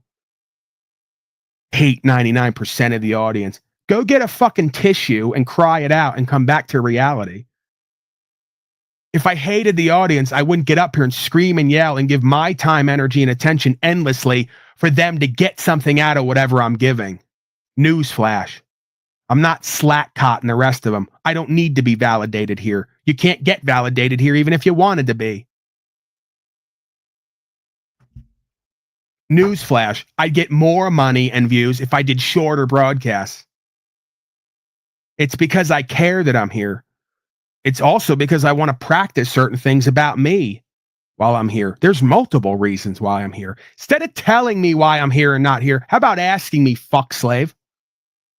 No, because you want to project onto me, because you're in your feelers, because I talk some truth you know relates to you and you don't like it, so you want to make it about me. Paulie hates this whole look, and they always do this game of look around. Like 3/4 of the people haven't been here for years and know on some level my heart and know this rap that I do and know what the connection is in between. So you're not going to do the game of look around, everyone. Paulie hates us all. Go ahead and do it, by the way. Get on your alternate slave account. Come back in here. I won't block you. Tell the audience how much I hate them to try to get them to hate me and go away and not listen and not become better and do better and be better and have better. Go ahead and do it. Because I look forward to however many of them go off with you. Whoever you're not going in life, whatever you're not doing and being or changing. Take them with you because I don't want them. That's the difference between me, Brian, and me. That's the difference between me and Brian and decastrated and all the rest. I don't want 3,000, 5,000, 10,000 weak-ass, bitch-ass stragglers around here just to use and suck off of and run the numbers up of money and views so I can get access to the algorithm to push my grift. Okay? Don't give a fuck. Don't even like myself when it happens. That's why I throw yous all out. That's why I have 400 fucking people on my block list, because I don't get nurtured and fulfilled and inspired and empowered by that. And because they're not interested in those things, it doesn't matter to them. Figure out who you are, where you are, and why. Figure out the difference between what goes on here and pretty much everywhere else. And figure out the difference why you and the majority resonate with that crap rather than me talking solutions and harsh truth that's supposed to wake us up to do and be and have better. Figure out what the connections are, because it's fucking obvious to me. The majority are victim consciousness, disempowered slaves, and you identify with the problems rather than the solutions.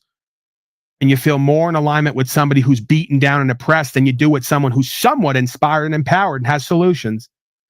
That's why on the majority of the scale, it's going to remain the same.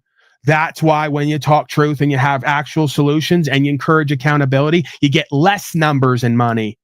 When you lie, cheat, steal, act false, nice, grift, and project and deny reality, you get more in and of the world. That's a Christed dynamic. All the folks in and of Babylon get more of everything. The Christed being aligned with truth and upholding the law gets less of everything in and of the world. And that's exactly the way it's supposed to be. Now you need to figure out who's who, what's what do they serve, and why you align with one and not the other. And it's going to tell you a lot about your soul. See how it works?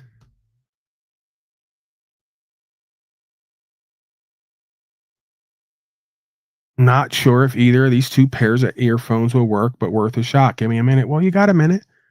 Technically, I have, according to my intentions that I've set, 2-hour broadcast. Although I can decide to do as long as I want, obviously, or not. But I will kick around for a little while longer if you'd like to interact briefly. But I'm about ready to get up out of here. More and more each day, as much as I perceive that I come on here to inspire, to empower, or to test and challenge and potentially trigger, um, I'm finding more and more sort of value in being at peace or with myself or just co-creating with Jennifer or whoever's in my immediate vicinity. So I guess I do this because I feel it's part of my purpose. And again, it gives me something to do, show up for myself and others in between creating the rest of my life for myself on the land, growing, farming, dealing with certain animals and all the rest of it. Become part of what I do, part of my day, part of my purpose, part of my entertainment, and part of my practice. Various ways. Y'all are in a cult. He's talking more mean than he's saying anything, and we all know what time it is. We all know what's going on. He's not saying anything everybody hasn't known for years. Right. I'm not saying anything people haven't known for years. The only thing that's different is I'm doing different things than you and the rest. It's not a cult. There is no cult. I can't do a cult because the majority, even if I wanted to, I can't do a cult because the majority of you are not going to do what's necessary to be a part of what it is I'm experiencing and doing. So it's not a cult. I have a bond with other folks who've come here for years, who uphold the law, exercise rights, are practicing the law, and courting. We have a bond not only by being human, but more importantly, by how we live and our purpose and meaning, value systems, and principles. There is no cult. You're projecting. You're one of the loser, failure haters. You just want to demean and devalue me, and you want to get this audience to try to question my credibility. And worst is, you're too cowardly to get up here and do it your fucking self directly. So you're going to indirectly do it. Nobody asked you to save them from this place. You're not helping anyone. You're not saving anyone. You're actually interfering with me, potentially giving people truth that can help them to save themselves. You're in the cult. Don't you get it? You and the others are in the cult because you're not doing or being or getting anything better, but you're a part of these groups that are going nowhere, and it makes you feel better because you're culted the fuck out. I'm in reality, and I'm bonded with other people who are in reality doing what we're meant to do, living our purpose and our truth, the truth. You're the same Babylonian trash that would have told the Christed being, if he existed, because the dynamics are still the same, that he's doing a cult because he had 10 or 12 people walking with him in the truth to make a better world for themselves and everyone else, while the rest said, give us Barabbas, we want Babylon, we're a bunch of cowardly statist fascist trash in and of the synagogue of Shaitan. Stop sitting around making equivocations and equalizations that you know what I know. If you know what I know, you'd be doing more, but you don't have the will and the guts, so you're not. So stop equivocating. Stop false equalizing and leveling. It doesn't work. I already said earlier in this broadcast, I'm not here to reveal anything. Anything I'm talking about, the majority who come here already know. The difference is I'm doing something in various ways about it, and the majority is not. And that's the problem. And if you can find fault with that, I'm willing to listen. I don't think it's going to happen because it's obvious and self-evident.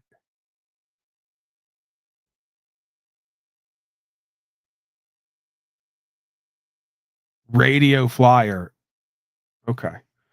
So I'm going to say this isn't Rob G. Radio Guru, and it's someone new who doesn't know my intentions for myself and others. Brevity, please.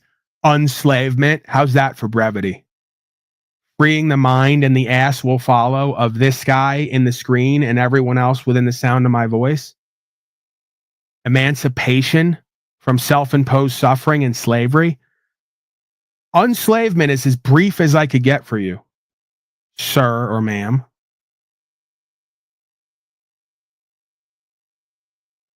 All of us here in various forms of bondage and vice, if you haven't noticed. and lacking in self-awareness, discernment, and ability to co-create, and courage and faith. That's it.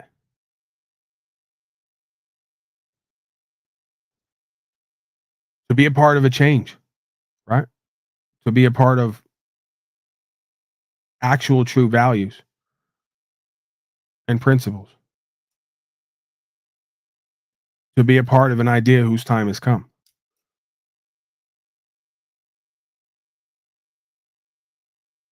At least here, right? In other places. Obviously, there's other aspects of it as well. Um, they oftentimes intertwine, but that's not the main intention and motivation. But making a living, I guess you could say, is part of it, or experiencing life truly, rather than making a living. Right, making a life for myself and working with others to make a life. So it's not a business for me, right? It's busyness in the sense of we all got to do and be something. We all got to put our time, energy, attention, and resources towards something. So I chose to do busyness with things that I see as ultimately valuable and empowering, whether there's monetary system or not. And because I've chosen what I believe to be something objectively powerful and valuable and part of an idea whose time has come, value in and of the world, coupons for value, shows up. Right? So the main motivation and intention is to be a part of a universal movement that I became aware of is in me, not on me. And potentially, apparently, is in everyone else too, who can see and feel and walk it. And by proxy, over time, that's led to various forms of value showing up. So I don't turn that down, but it's not the main motivation and principles here, right? And that's why I believe it does show up at times. Idiotard's BFF. This is.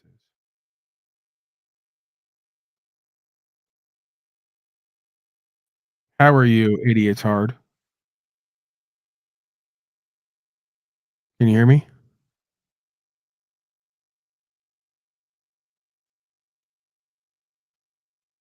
Hello? I can't hear you if you're speaking.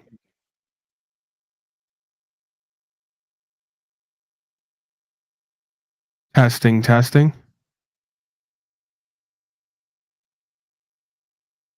All right. Well, I'm going to put you in the back. If you can show yourself so I can see that you're legit, or you get your microphone together. That's why there's a test screen before you get in here. It tests. You can test your camera and your microphone. If you talk, the thing goes up and down. Okay. I saw a hand signal. Okay. Come back. Is that better? Can you hear me now? There you go. Okay. How you doing, sir? I'm blessed.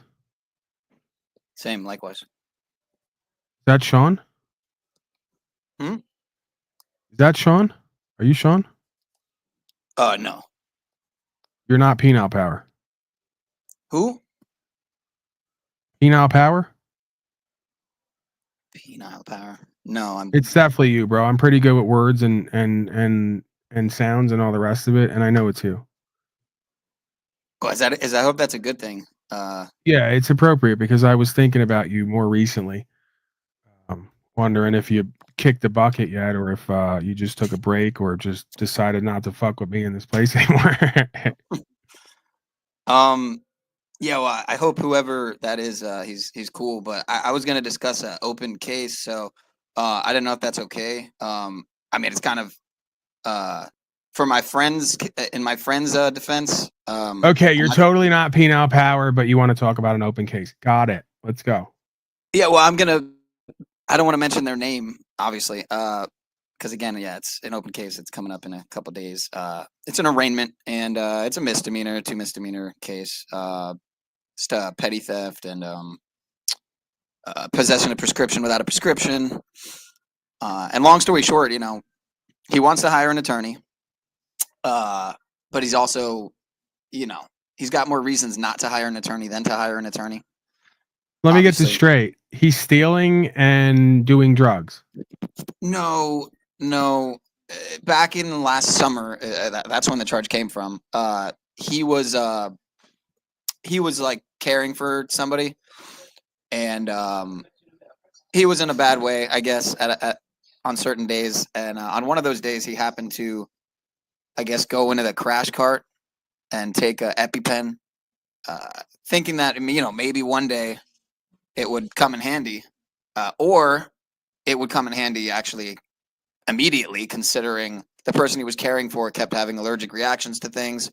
But in reality, he wasn't really totally thinking, and he was just kind of You're making a whole bunch of bullshit excuses, and this isn't going to work. And I can't believe you don't. Well, you're not peanut. Well, he's power, an idiot, right? I get it. You're not an peanut idiot. power, He was so. an idiot. Yeah. How Well, I could keep you? telling him. Right. So let's stick to that. Let's stick to he's not conscious and aware. He's making bad choices. I'm sure these two are not the only ones. He's probably got a long list of them.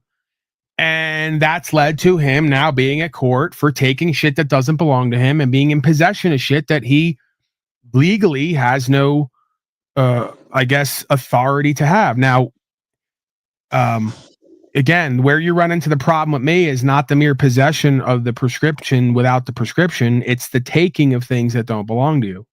Right. Even if it's a multi-billion-dollar hospital. And yeah, I told him that. He's an idiot.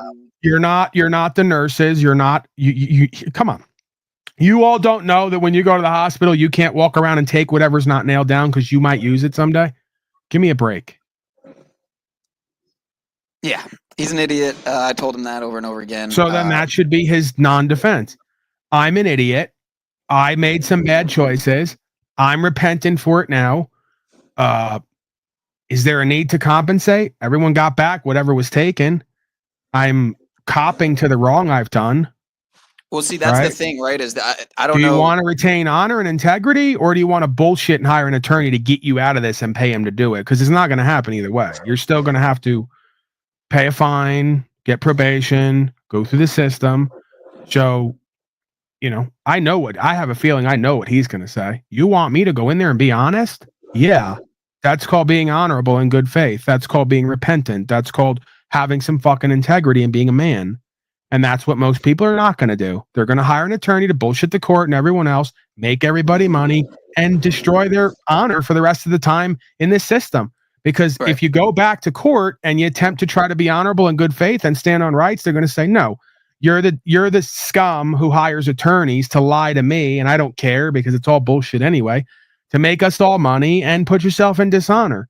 So they're not going to trust you. They're not going to believe you. They're not going to think that you're honorable. I mean, anybody can make a change, so I'm not going to say you're irredeemable at that point.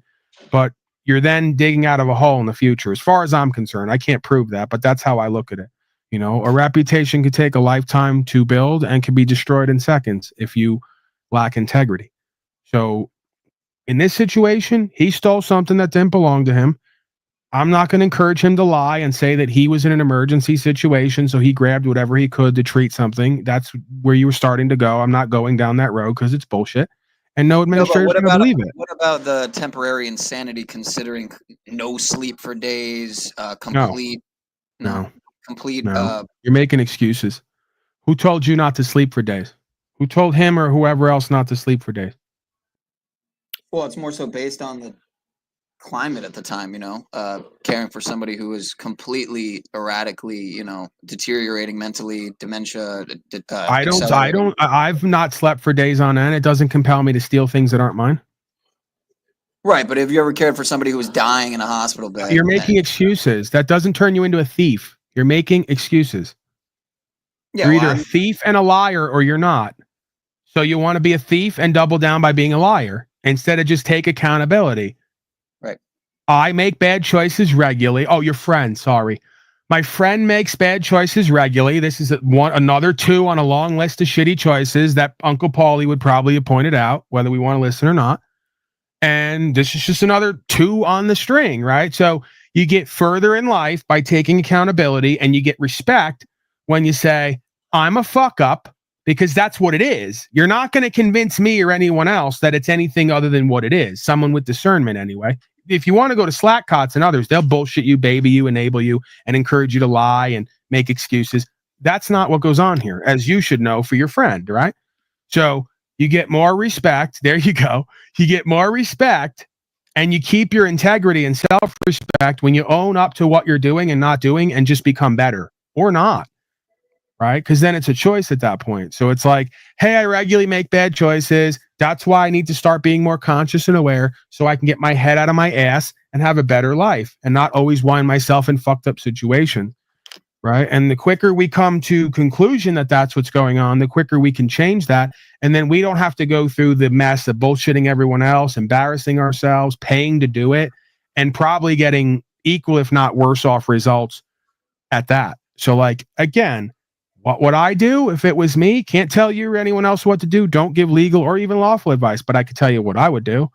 I could tell you what I did do when they got me with drugs. I didn't bullshit. I didn't say, hey, which is all true. Hey, I have sleeping issues. I have depression, anxiety, a whole host. I didn't do any of that.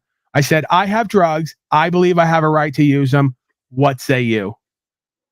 That's it. Just own up and take accountability. And it wound up better off than when I got probation and got an attorney and tried to bullshit them that I had a drug problem and wanted to be better when I didn't.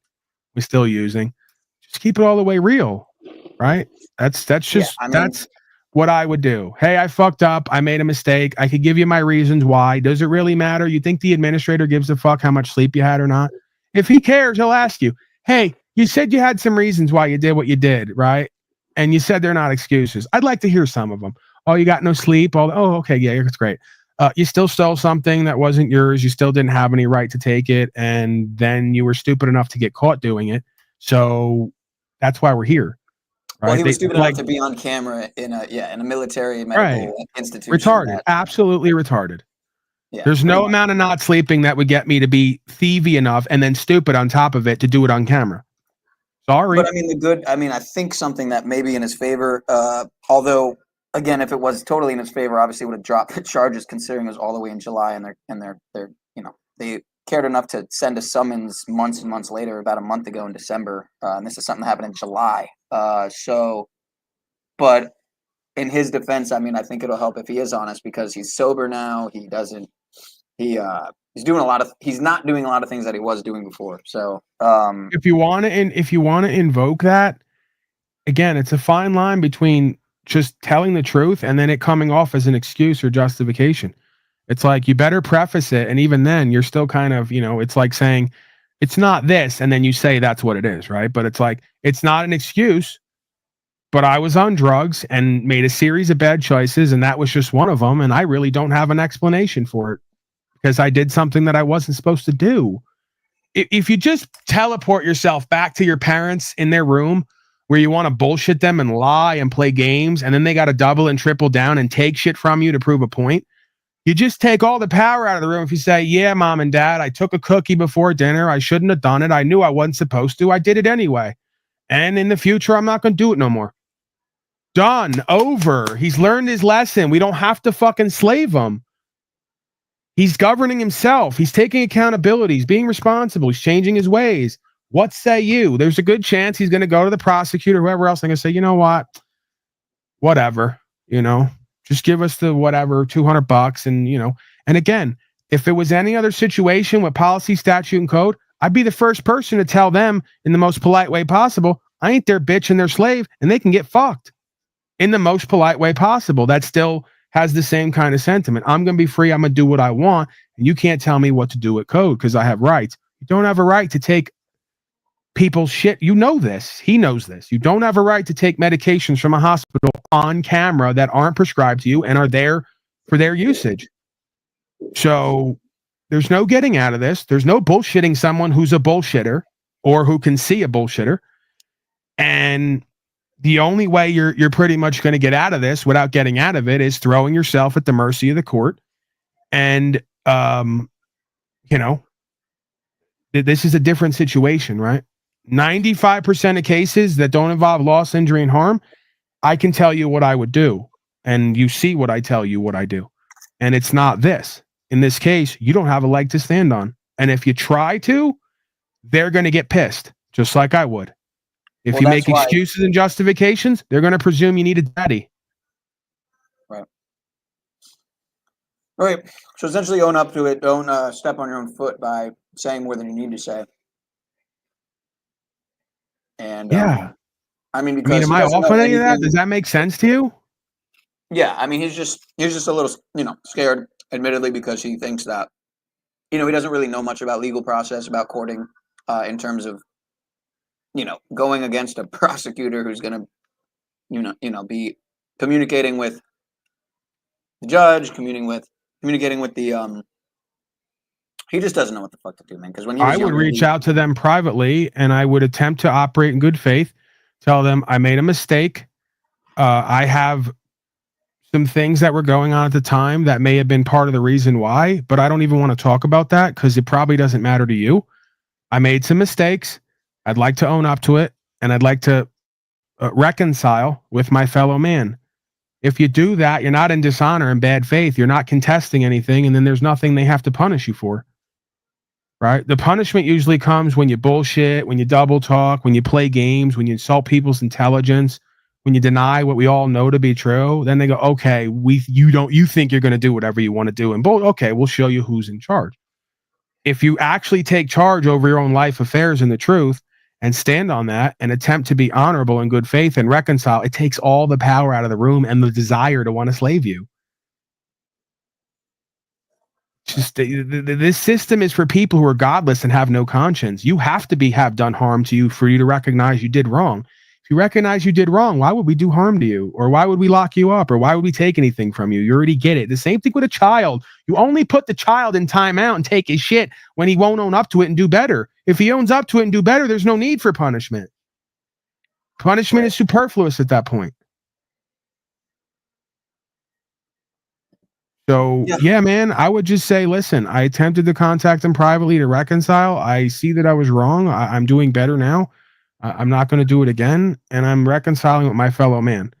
If you operate in good faith and honor and you attempt to reconcile, it makes it way less likely that they're going to try to pursue you and prosecute you to try to teach you a lesson. Do you think mentioning wanting to pay the, what's the word I'm looking for? Not the damages, but you get what I'm saying. Pay for the losses, because it comes out to, I don't know, $100-something, $130, which that's it. Yeah, I mean, and not to mention they said it was they mentioned two things that were taken when it was one. So they had to probably make it sound worse than it was in order to make it sound a little like it was worth charging someone with, when in reality it was just an EpiPen, not an EpiPen. And yeah, listen, man. I mean, if you want to try to play the game non-game of there's nobody on the other side, can I face my accuser? Good luck. But yeah, again, I mean, I know in reality they don't care about $100-something. So it's $1 billion. It's ridiculous. What does that mean? They don't care about this? Is commie logic.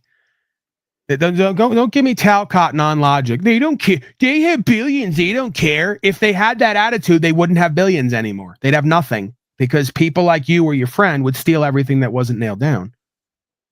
So they do care. They care about every fucking nickel and dime that's earmarked for that corporation that they're given grants for to do their business. And if you steal from them, they're going to hold you accountable. Don't care. You should care. Your friend should care. You're a thief. And then you want to double down by being a liar.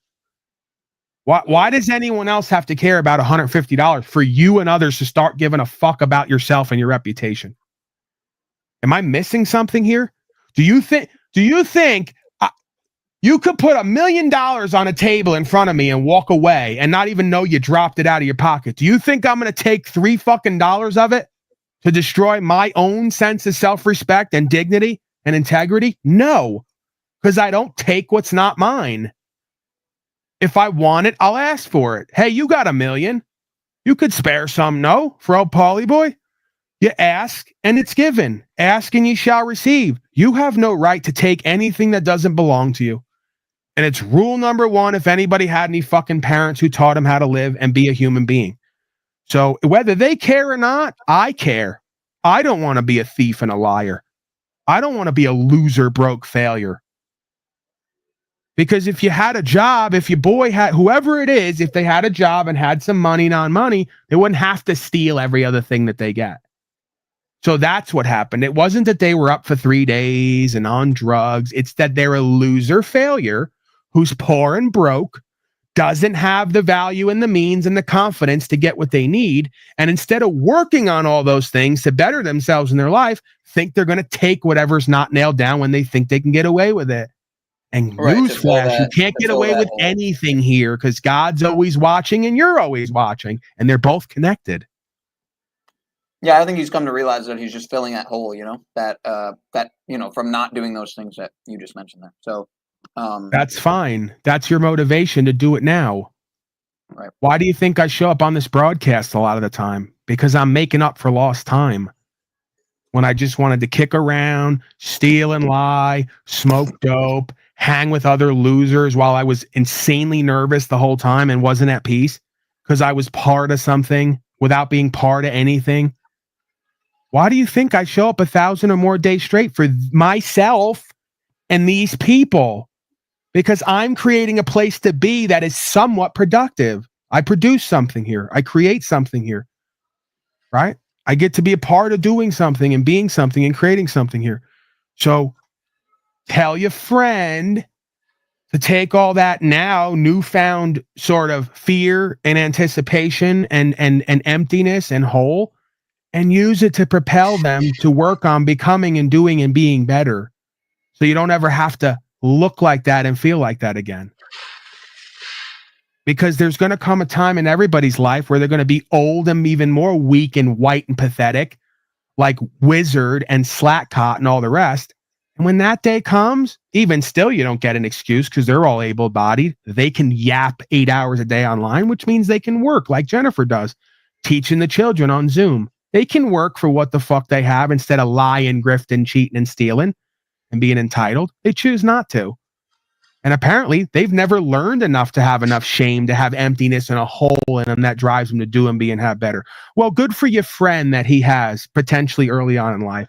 So he can now work on being the best version of himself and work in the world to have and be everything that he needs. So maybe one day when he gets old and wrinkly and white and weak and pathetic, he can rest on his accomplishments and achievements and value that he's accrued. Okay.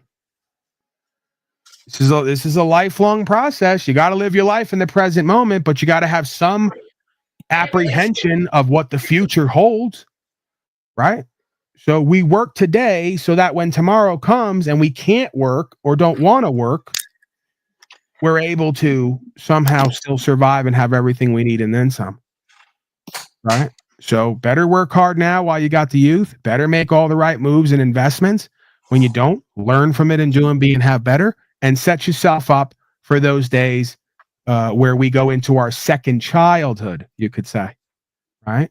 Some folks have never grown out of their first childhood to go to their second childhood. Yeah, well, you know what will really grow you up fast is when you realize, wow, I have no more grandparents left. Holy shit, I'm getting old. Right. Jesus. And you have no one else to tell you it's going to be okay when it's not and bullshit you. Right. And anyone else to beg for $20 to look pathetic to them, right? Like, let's just get real with ourselves and each other. You know, does our family, any of them, whether we like them or not, respect them or not, do we want them seeing us begging, borrowing, stealing, being lazy, procrastinating, pathetic? No, it's embarrassing. If you have any kind of shame and self-awareness, you don't want that for yourself or anyone else. We did enough of that. I'll speak for me. I did enough of that. So I'm now at a point with a body that's diseased that I'm trying to heal 29 days with no food. I got so much pain. Part of my mind is on, I want to heal. I want to continue to do this broadcast and I want to work part-time. I want to stay busy. I want to create. I want more value in my life. I want more understanding and application and results. I want community.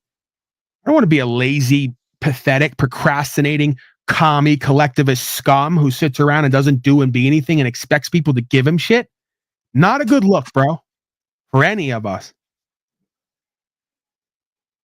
So, yeah, the term I was looking for obviously was restitution. My bad. Thanks in the chat. But yeah, that's going to be included, right? Obviously, anyway. So how would you think, literally speaking, when you said to get in contact with someone, do you mean like get in contact with who? Who The hospital?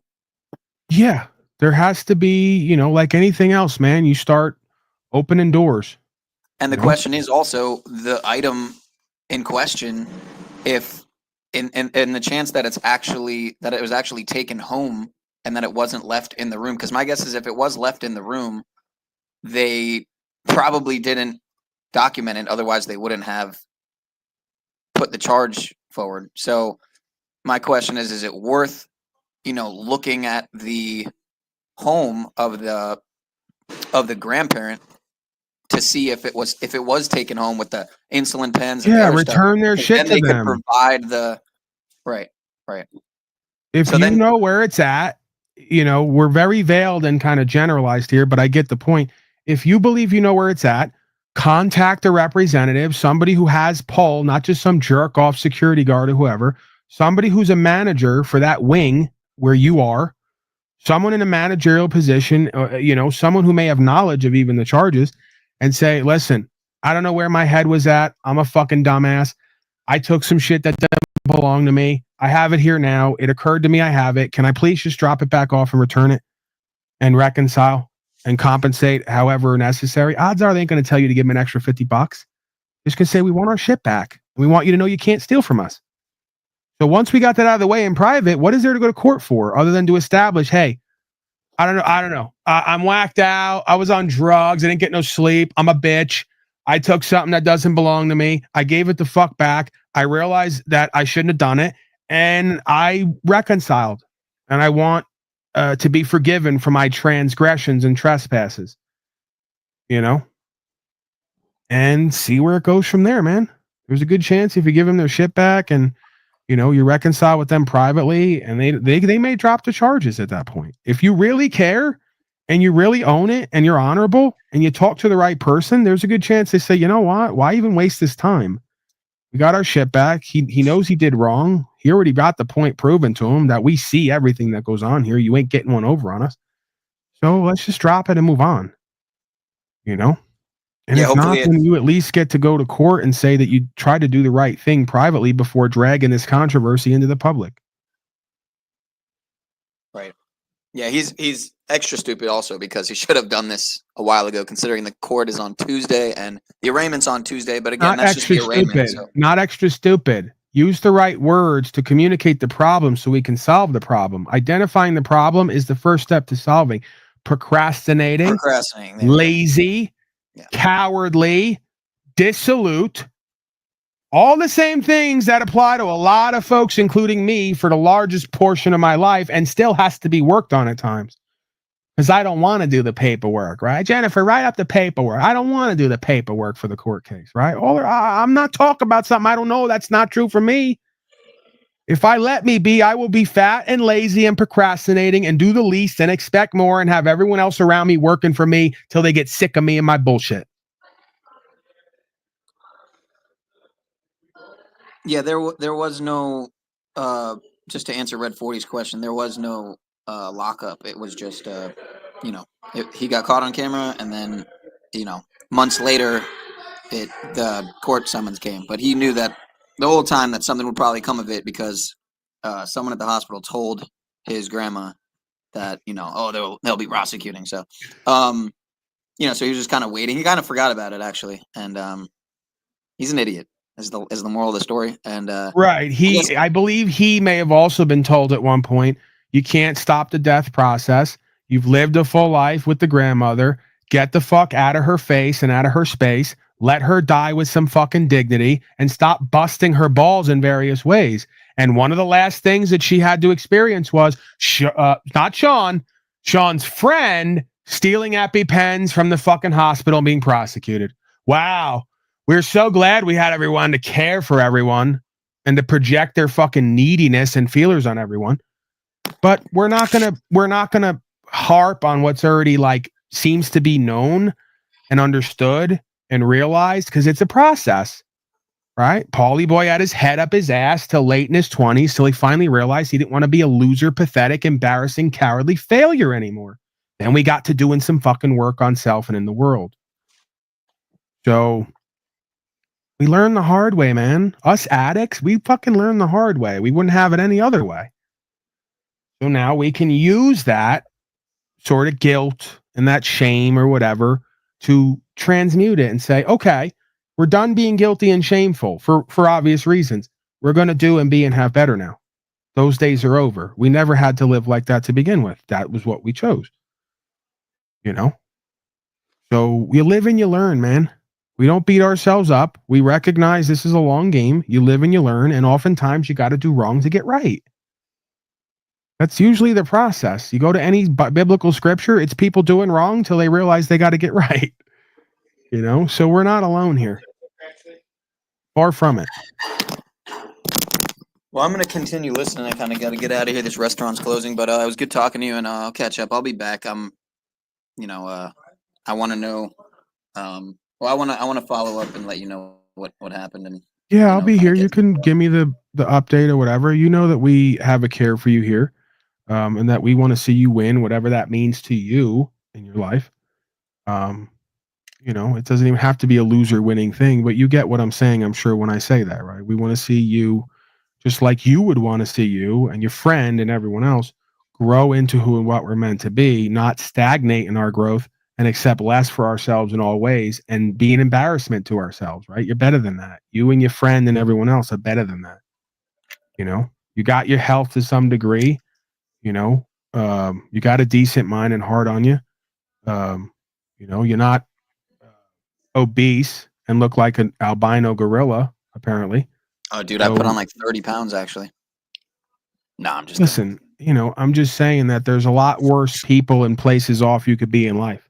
Yeah, well, that's what a couple of the attorneys, like one of these attorneys, he said, "Look, man, you're not public enemy number one." I'm like, "Yeah, far from it." Other attorneys like, "Yeah, dude, I don't even think you need me, man." I'm like, "Yeah, you're probably right." So I mean, I don't even know why. I kind of really was just playing with the idea of it. You mean your friend? More than anything, or he was right. Yeah. He was playing with the idea of it, and well, I was helping him, you know, because I was gonna pay for him. You know, M44, you and others here have shown me over and over again, you're just not that fucking bright, right? No, there's so many things in life that, do you understand 80% of communication is indirect and unsaid? And most of you can't even pick up on the communications that are said if they're not direct. Even if they are direct, you can't figure out what's going on. So this is why, just take this little simulation right here, right now. For all the folks who say Paulie's an arrogant, egotistical, narcissistic, I'm just smarter than most of you. I have more discernment than most of you. I can see through what's going on and what's being shown and told, and most of you can't.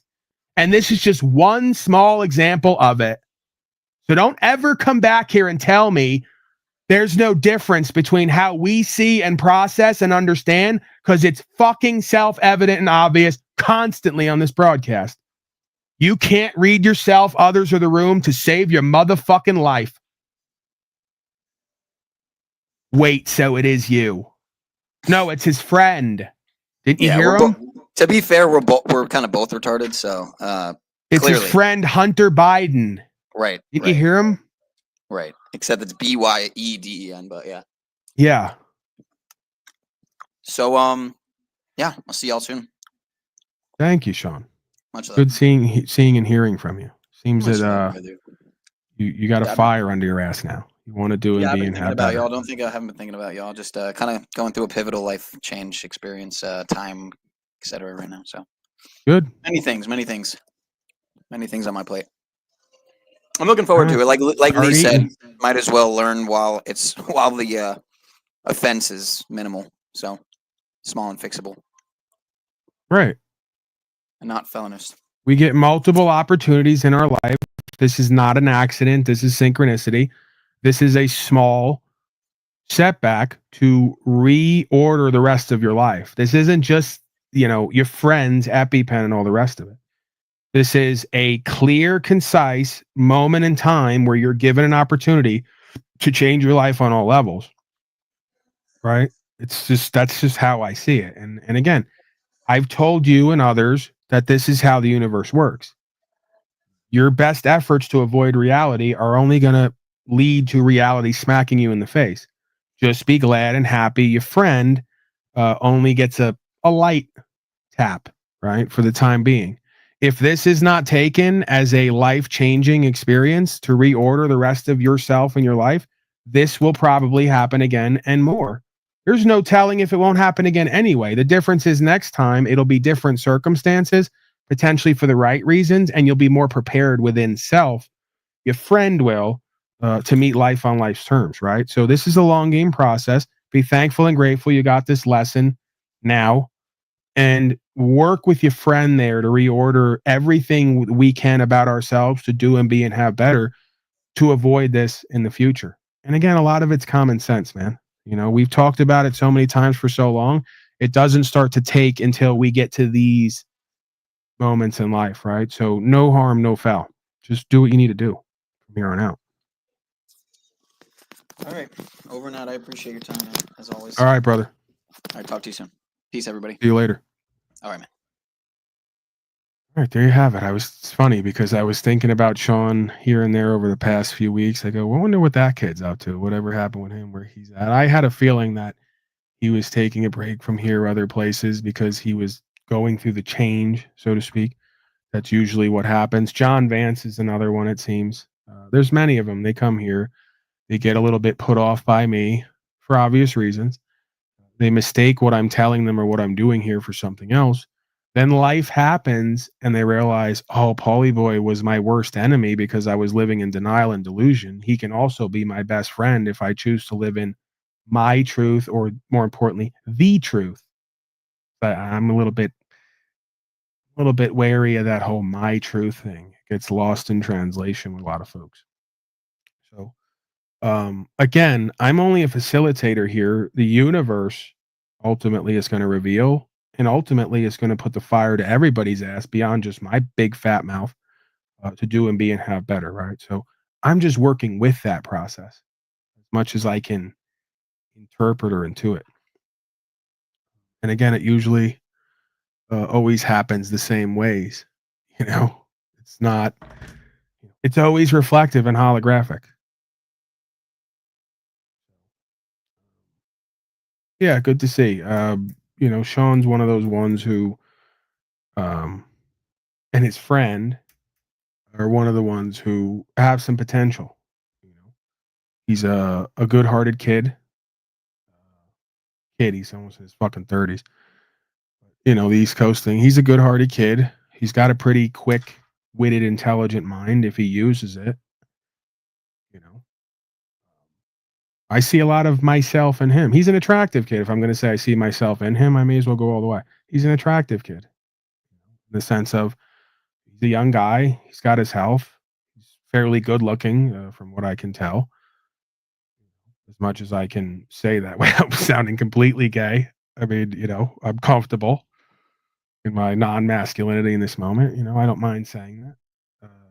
I'm getting down to this is a fairly normal, you know, good-looking sort of kid who has potential and has the world at his feet. He's not Elephant Man. He's not an obese albino gorilla. So he's got plenty of opportunities, plenty of potential. He's got people around him who would support him and work with him if he would get rid of the loser failures around him who interfere with his self-work and his process. So I think he's starting to realize what I've been saying here this whole time is true for him. I think he's starting to realize he has potential and that there's a long game here. He's got to live the rest of his life. I think he's starting to realize that there's certain things we need to do when we live in this life on life's terms, right? One of them is working regularly for a living. You know, if you want to work part-time and pursue a dream, I'm not begrudging anyone of that. Of course, I did the same thing. And, you know, everything comes full circle. You may pursue a dream or an avenue or an opportunity and get value that shows up and still find yourself at one point realizing that some of your best days were working. As much as you thought you didn't like it and wanted to have some other way, you know, you remember the days getting up 5 a.m, having to push yourself, you know, feeling the different temperatures throughout the year, taking the truck ride with whoever, talking some shit, smoking some dope, you know, preparing for what we're going to do, getting something done, serving an outcome and a purpose, getting a good workout, going home, you know, and really kind of being thankful and grateful for that meal and being thankful and grateful for that bed because you had to work hard to get back to it. You know, as much as a lot of us I'll keep it in the eye. Much as I never really liked hard work, much as I always wanted to avoid it, much as I always thought it was for the sucker, you know, the working man's a sucker. Very Talcottian, right? I realize, you know, and we're nostalgic about anything, you know, but I realize that work is part of life. You know, life is work in certain senses, internally and externally. And some of our greatest times in life are when we're grinding, when we're hustling, when we're working, when we're on a team, when we're serving some kind of outcome, when we're building and creating something. You know, we're running a business, so to speak.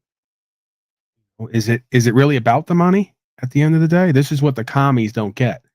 Majority of business owners and people who run a business don't really do it for the money, because there comes a certain point where they have enough money and don't really need more. You know, you could argue everybody wants more time. They don't need more. They still show up and do what they got to do, right? Because it's about the journey, not necessarily the destination. You know, it's about fulfillment and fulfilling some kind of task or obligation or responsibility. Being somebody who, whether we like it or not, we can look at and say that motherfucker's doing something. He's got something going on. So is it really always about the money? You got a lot of trust fund kids. They got millions of dollars. They think, well, I got money, but they haven't developed themselves. They haven't worked at anything. They haven't dedicated themselves. They haven't disciplined themselves. They don't know what it's like to be self-made or to serve a purpose and work together on a team, right, toward a goal, or to just work hard and be thankful and grateful for what you have because you've done that. Well, those are experiences that you can't really get until you get them. And thinking that, you know, just having money like Queen Sleazen and others, the trust fund babies, oh, my life's made. Yeah, but that's why you're soft and weak and undisciplined and undedicated. And you got dark circles around your eyes because you got no fucking true character, like they used to say. Hard work and dedicating yourself to certain things builds character. You know, keeps you busy, keeps you out of the streets, keeps you away from loser failures who are poor and broke. So yeah, it's important to stay busy in life. It's important to dedicate yourself to an idea or to a process and purpose and see that through to some degree. You know, it's important to see the value and the power, as much as it's overlooked, in just working. You know, this generation, more and more as time goes on, is losing the value for these things, because, you know, we all want to do the whole slave thing, right? Oh, anybody that works is a slave. No, that's not slaving. Slaving is not serving the community or being part of something. Someone's got to build a house. Someone's got to uphold the law. You know, everyone should do that, but you know what I'm saying? Someone's got to make the sandwiches. So why not you? The slaving comes when you want to pay 30% of what the fuck you make serving something, having a business, to a corporation to slave you and do war around the world. That's where the slavery comes. Slavery comes when you've mastered how to make a sandwich and you've made the money and you've dedicated yourself and all that, and you have a thing inside you that says, I want to take this money and go open a restaurant, make my own sandwiches and serve them, but you don't because you're fucking scared. That's the slavery. Not doing and being and having better, not standing on what's true and what's right, not laying a claim to your property and yourself and your inner space and the rest of your life and your future. That's the slavery. Work is necessary, internally and externally. The more we don't like it, the more we know we need to do it. That's comfortable with the uncomfortable, right? I learned that for myself. The more I know I don't like something, the more I know I need to do it. I don't like vegetables. I don't like fruits. I don't like exercise. Those are the things I know I need to do more of. Because if not, look what the fuck happens. How do you start a business without paying taxes? Well, I guess if you were to work in the private in trust, equity, and faith, and you would have a constituency of folks who work with you in private and trust, equity, and faith, then you would be constantly trading in private, and there would be nobody who would have a claim on any income or any business. So can you necessarily start a business in the public and open it to the public and use the main street and all the services and benefits and get licenses and sign up? Probably not. There's probably a way, but probably not going to go well. But you presume that all busyness or all businesses are done on Main Street in the public eye and have to be. This is part of an outdated model. If you haven't noticed, the last 4 years, the devil does good sometimes. Part of COVID was to teach you how to work for yourself and with other selves, to stop having to open a brick and mortar and go on the main street in public and pay 1,000% overhead so that you could just keep the lights on and keep going and pay the slave tax and have the licenses and all the rest. There's nothing stopping you people from whatever product or service you have working in the private in trust, equity, and faith for trade. That's not defined as income as I understand it. There's no contracts there. There's no employer there. It should be a gift for gift basis. I'll gift you this, you gift me that. Non-taxable event. See? But most folks don't know how to work in trust, equity, and faith.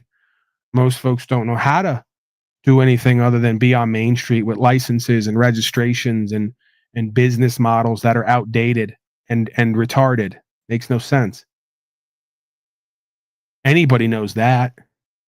The lowest life on the block somewhere knows not to put $2,000, $3,000, $4,000 a month into a four-walled venue just to push your product. Why would I need to do that? That's an impediment to me. That's a detriment to me. You know? So anything and everything can be done. Where there's a will, there's a way, right? Can you see that reality? How that works? How many pounds did you lose? I need to fast to get my brain right. I don't know, probably 60. I didn't weigh myself, but I've lost probably a good 6 inches on my waist.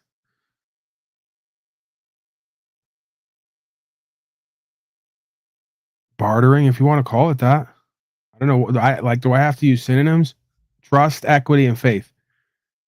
That means you work with people that you trust, or you extend trust till it goes bad, I guess, and then work on that, because that's all human interactions. And then you can still extend trust to a limited degree. I mean, that's working in trust, equity, and faith. You're doing it all day, every day. You work in trust, equity, and faith when you ride up to the gas pump, stick the nozzle in, pump it, and then pay and not know what the fuck's in there, whether it's going to destroy your car or not. Somehow we all get along, predominantly. So what is trust, equity, and faith? It's what all drug dealers know how to work in. This is my point. If you go to the lowest lives on this land, they all know what I'm talking about. Even if they don't know what I'm talking about, they're doing it all day, every day. So I don't have necessarily a clientele. I got a couple guys who want the dope. So I'm going to take a risk here, right? Because part of, coming up is taking risk. I'm going to give this junkie Paulie boy, because out of all of them, he seems straightforward. He looks me in the eye. He's got a reputation for getting locked up and not ratting. So I think I can kind of trust him. I'm going to give him 10 bundles. He's going to go meet all his junkie friends, hand them out, tap the bags, and bring me back 500 cash. Trust, equity, and faith. And because I was a being, even at that point, who attempted to work in trust, equity, and faith, at least with people. See, I was always kind of judgy. I don't lie here. I'm going to keep it all the way real, whether you like me or not. I was always kind of judgy. When it came to like certain, blood gangs and shit like that, who were like, there was specifically one group of beings, African Americans, I remember, who I respected them. They always were having fun. They always, attractive people, right? And again, call me whatever you want. I'm talking about energetically first and foremost, not necessarily looks and sexuality. Attractive people. They had nice clothes, always had a smile on their face, even as gang members, always laughing, having a good time, always had women around who were vibing with them, always had the best weed, right? And you don't want to fuck people over like that. It's inherent, right? And now I'm saying at this point in life, I don't want to fuck anybody over because it's bad karma for me. But at this time, I didn't give a fuck about that. I didn't believe in karma. I didn't believe in trust, equity, and faith spiritually in that way, right? As in a bigger program. But we were still working in it to some degree based on mutual respect, right? I see you guys got a movement going. I see you guys are attractive people, right? You got everything that the Crips across town don't have. They never had money. They were living in a fucking hovel with roaches. They always had shitty weed and drugs that were always stepped on or corrupt. So it was from top to bottom, right? I learned a lot of this shit just from viewing the lowest level of the board of art of living, even in a criminal sort of environment. There were people who were successful because they worked in trust, equity, and faith. They had a pretty good sense of humor. They were fairly philosophical for who and what they were. They weren't greedy. They weren't needy. They weren't selfish. And that's why the fiends respected them. The fiends always went to them first. The fiends would always, if they had to, rat out the Crips before they're going to rat out the Bloods because they got the good dope. I'm not going to rat them out. See? So you secure your position just by living that way and being that way, because then I'm not saying I ever did that. It's because I didn't rat that they respected me, because they know everything. These people who work in the underworld and the gangs and whatever, they got people all over. They know who's getting arrested. They know who's ratting. They got cops who are telling them at the station for payoffs. So, but again, even though I was someone who never ratted on anybody, I could infer, like when I got locked up, it goes through everybody's mind. When you're a drug addict, you go, I'm gonna have to sit here for 2-3 days. I'm gonna be dope sick, and you want to get out. But then you have to just say, well, I did the crime. I'm doing the time. I don't get an option to tell on anybody because it's going to get back anyway. Even if I wanted to, it's going to get back, and I'll never be able to do business with anybody again. And they may try to shoot me or something like that. It was known to happen. A couple guys I knew either were shot at or had guns put to them because they wanted to deal in drugs and then get caught up and try to talk about people. But yeah, I recognized it. That was the other thing too. These were guys who were good to you. They'd front you shit. They would let you ride on the debt sometime. Cancel the debt. Oh, don't worry about it, bro. You bring me enough money. Just keep that, on good faith. And then you want to fuck them people over? Guess what they were good at doing too? Guess what they were good at doing too, other than everything else, right? Holding a motherfucker accountable and telling them, "Come on by, bro. We got some good shit. We're gonna let you test out today." And then when you walk in, put a gun to you. Say, why would you go to the station and rat when you know we got ears everywhere? Why would you do that? Why would you bring us into this situation right now, going against trust, equity, and faith and honor? So even in the drug game, man, the lowest level, gangland, whatever low life situation, you can see the differences between people who cared, were doing what's true and what's right, serving, had a servant's heart, because that's really all we're talking about here. Whether we're talking a world run by fear and criminality or a world of spirituality, the servant's heart was really the bottom line. If you wanna find the commonality there, right? Like, these are people who they wake up every day and for good, bad, or indifferent, they just want to sell drugs. I'm not promoting that. I'm not a part of that at this time. I don't think it's necessarily a positive thing, but you got to respect them that they would literally get up 4 a.m. First of all, they wouldn't even get up 4 a.m. They would be up if you called, right? These are people who their whole life is to serve.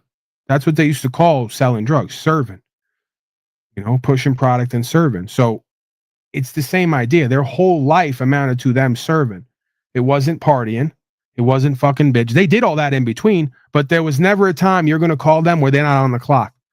I specifically remember, because as a fiend, you're up all types of hours when you're dope sick and whatever else. 3 a.m, 4 a.m, 5 a.m. You up? I'd have to be, because I'm serving. I don't exist to do nothing but serve. It don't say sleeping. I'm not here to be a sleeper. I'm serving.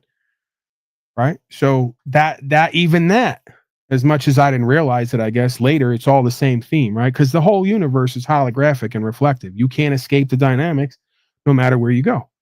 What were the Crips doing? Wanting a party with no money, looking all dirty and dusty, wanting to fuck bitches and didn't have none. So they're chasing around, getting drunk, running around the streets. You call them for shit, they ain't ready. They're wasting time. They don't have it. They got to go get it. It's overpriced. They got other shit to do, right?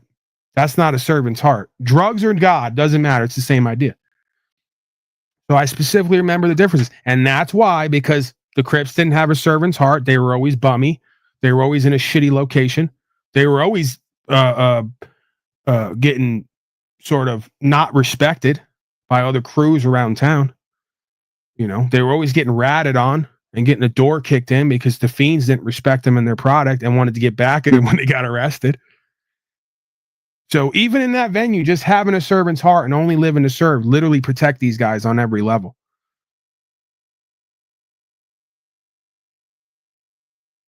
and sort of made a name for them. I don't know how I got off on that, but tales from the block with dopehead Polly boy at the time, running around all the tenements, playing with the gang members to get the best drugs and deals.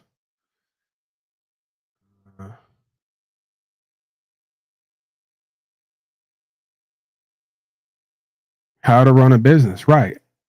How to run a business 101. I don't care if it's trapping and serving drugs or if it's serving the Lord and doing ministry.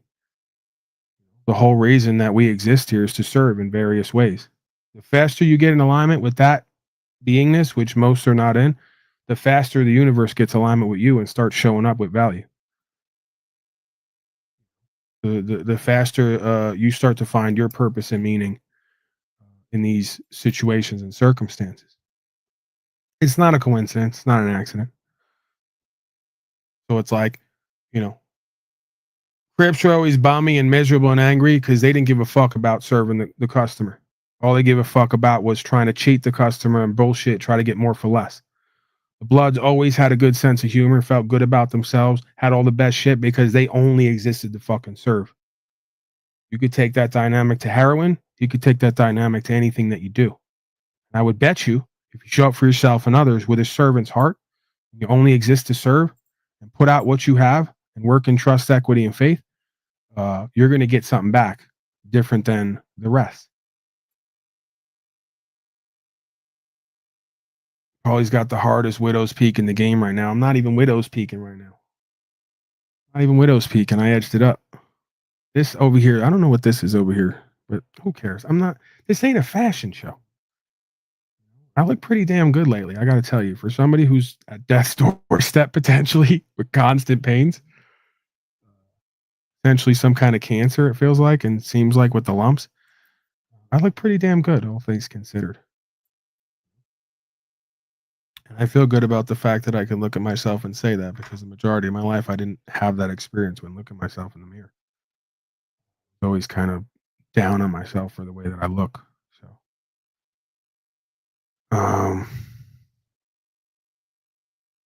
you ever tried a charcoal bath? What, are you going to come over and give it to me? Hey, listen, you want to come over and bathe me in charcoal? I ain't going to stop you. Whatever floats your boat there, Fruity. Guy wants to bathe me in charcoal now. You have lumps? Yeah. Check out chlorine dioxide. I know they want to give me the whole list of shit. Already went over that, right? That guy was here one day with the chlorine dioxide. Isn't that chlorine dioxide? Goes by another name. You're trying to use a technical name, but it's escaping me. But that's a name for something else that goes by a more common name. What is it again? Chlorine dioxide, MMO. Is it MSO? Whatever. Miracle mineral supplement. That ain't what I was thinking. All right. Well, we'll see. See about that. You look healthy as an ox. I believe in you. Well, I'm running on pure spirit. I have been for a while. I'm running on pure spirit and passion, trust, equity, and faith. My body is completely been destroyed and broken down and diseased by my own choices and making. So. But hey, potentially where there's a will, there's a way. If I have faith and do the next right thing, potentially the universe will bring me to a restored condition, or I will help to bring myself to a restored condition. I'm going for red light therapy all next week. So God forbid, God help this woman who's going to have to look at me naked, and I'm going to tell her, listen, it's not pretty, all right? You can already catch the move from looking at me through these clothes. It's not going to be pretty, so I'm going to ask you to step out of this room. Very unsightly. It's not for anybody's consumption. So, yeah, I'm going to do 5 days next week of red light therapy, and we'll see how that goes. Can you masturbate in the red light booth? Is that frowned upon? I'll ask the woman. Is it frowned upon if I'm in here for a while? If I like pleasure myself, I'll wipe up after I'm done. Just like an omelet. See, it was a family, bro. I was doing so well, and I always got to take it there. I'm such a self-sabotager. I always got to go lowbrow, disgust everyone.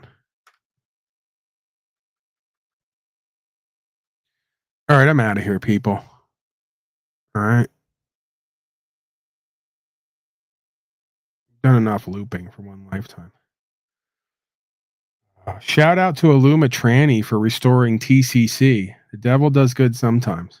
I went over there to thank him, and he didn't even let me in. He banned me and threw me out. The kids in such hate constantly, jealousy and envy. It's kind of sad to witness, but hey, whatever. Do what you got to do in life.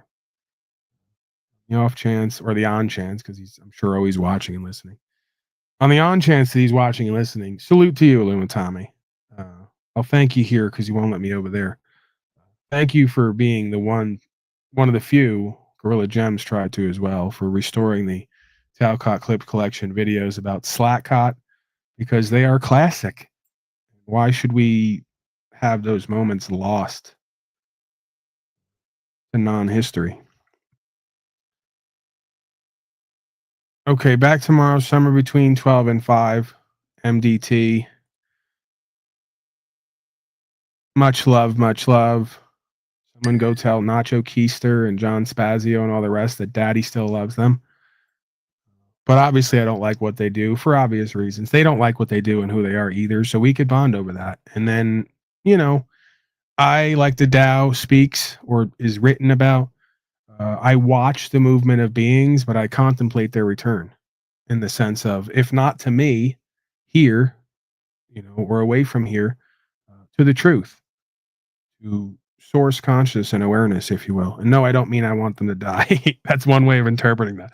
I mean, getting back to pure conscious and awareness and purpose and meaning, values and principles, and what we're all meant to be doing here, according to Paulie Boy, right? Because that's a subjective opinion. So I watch the movement and the stray of beings, and much like the Father God archetype, I contemplate their return back to a truer home and a truer self. Say goodnight to the bad guy. I'm out of here. Paul and Convinced on the way out. Bye.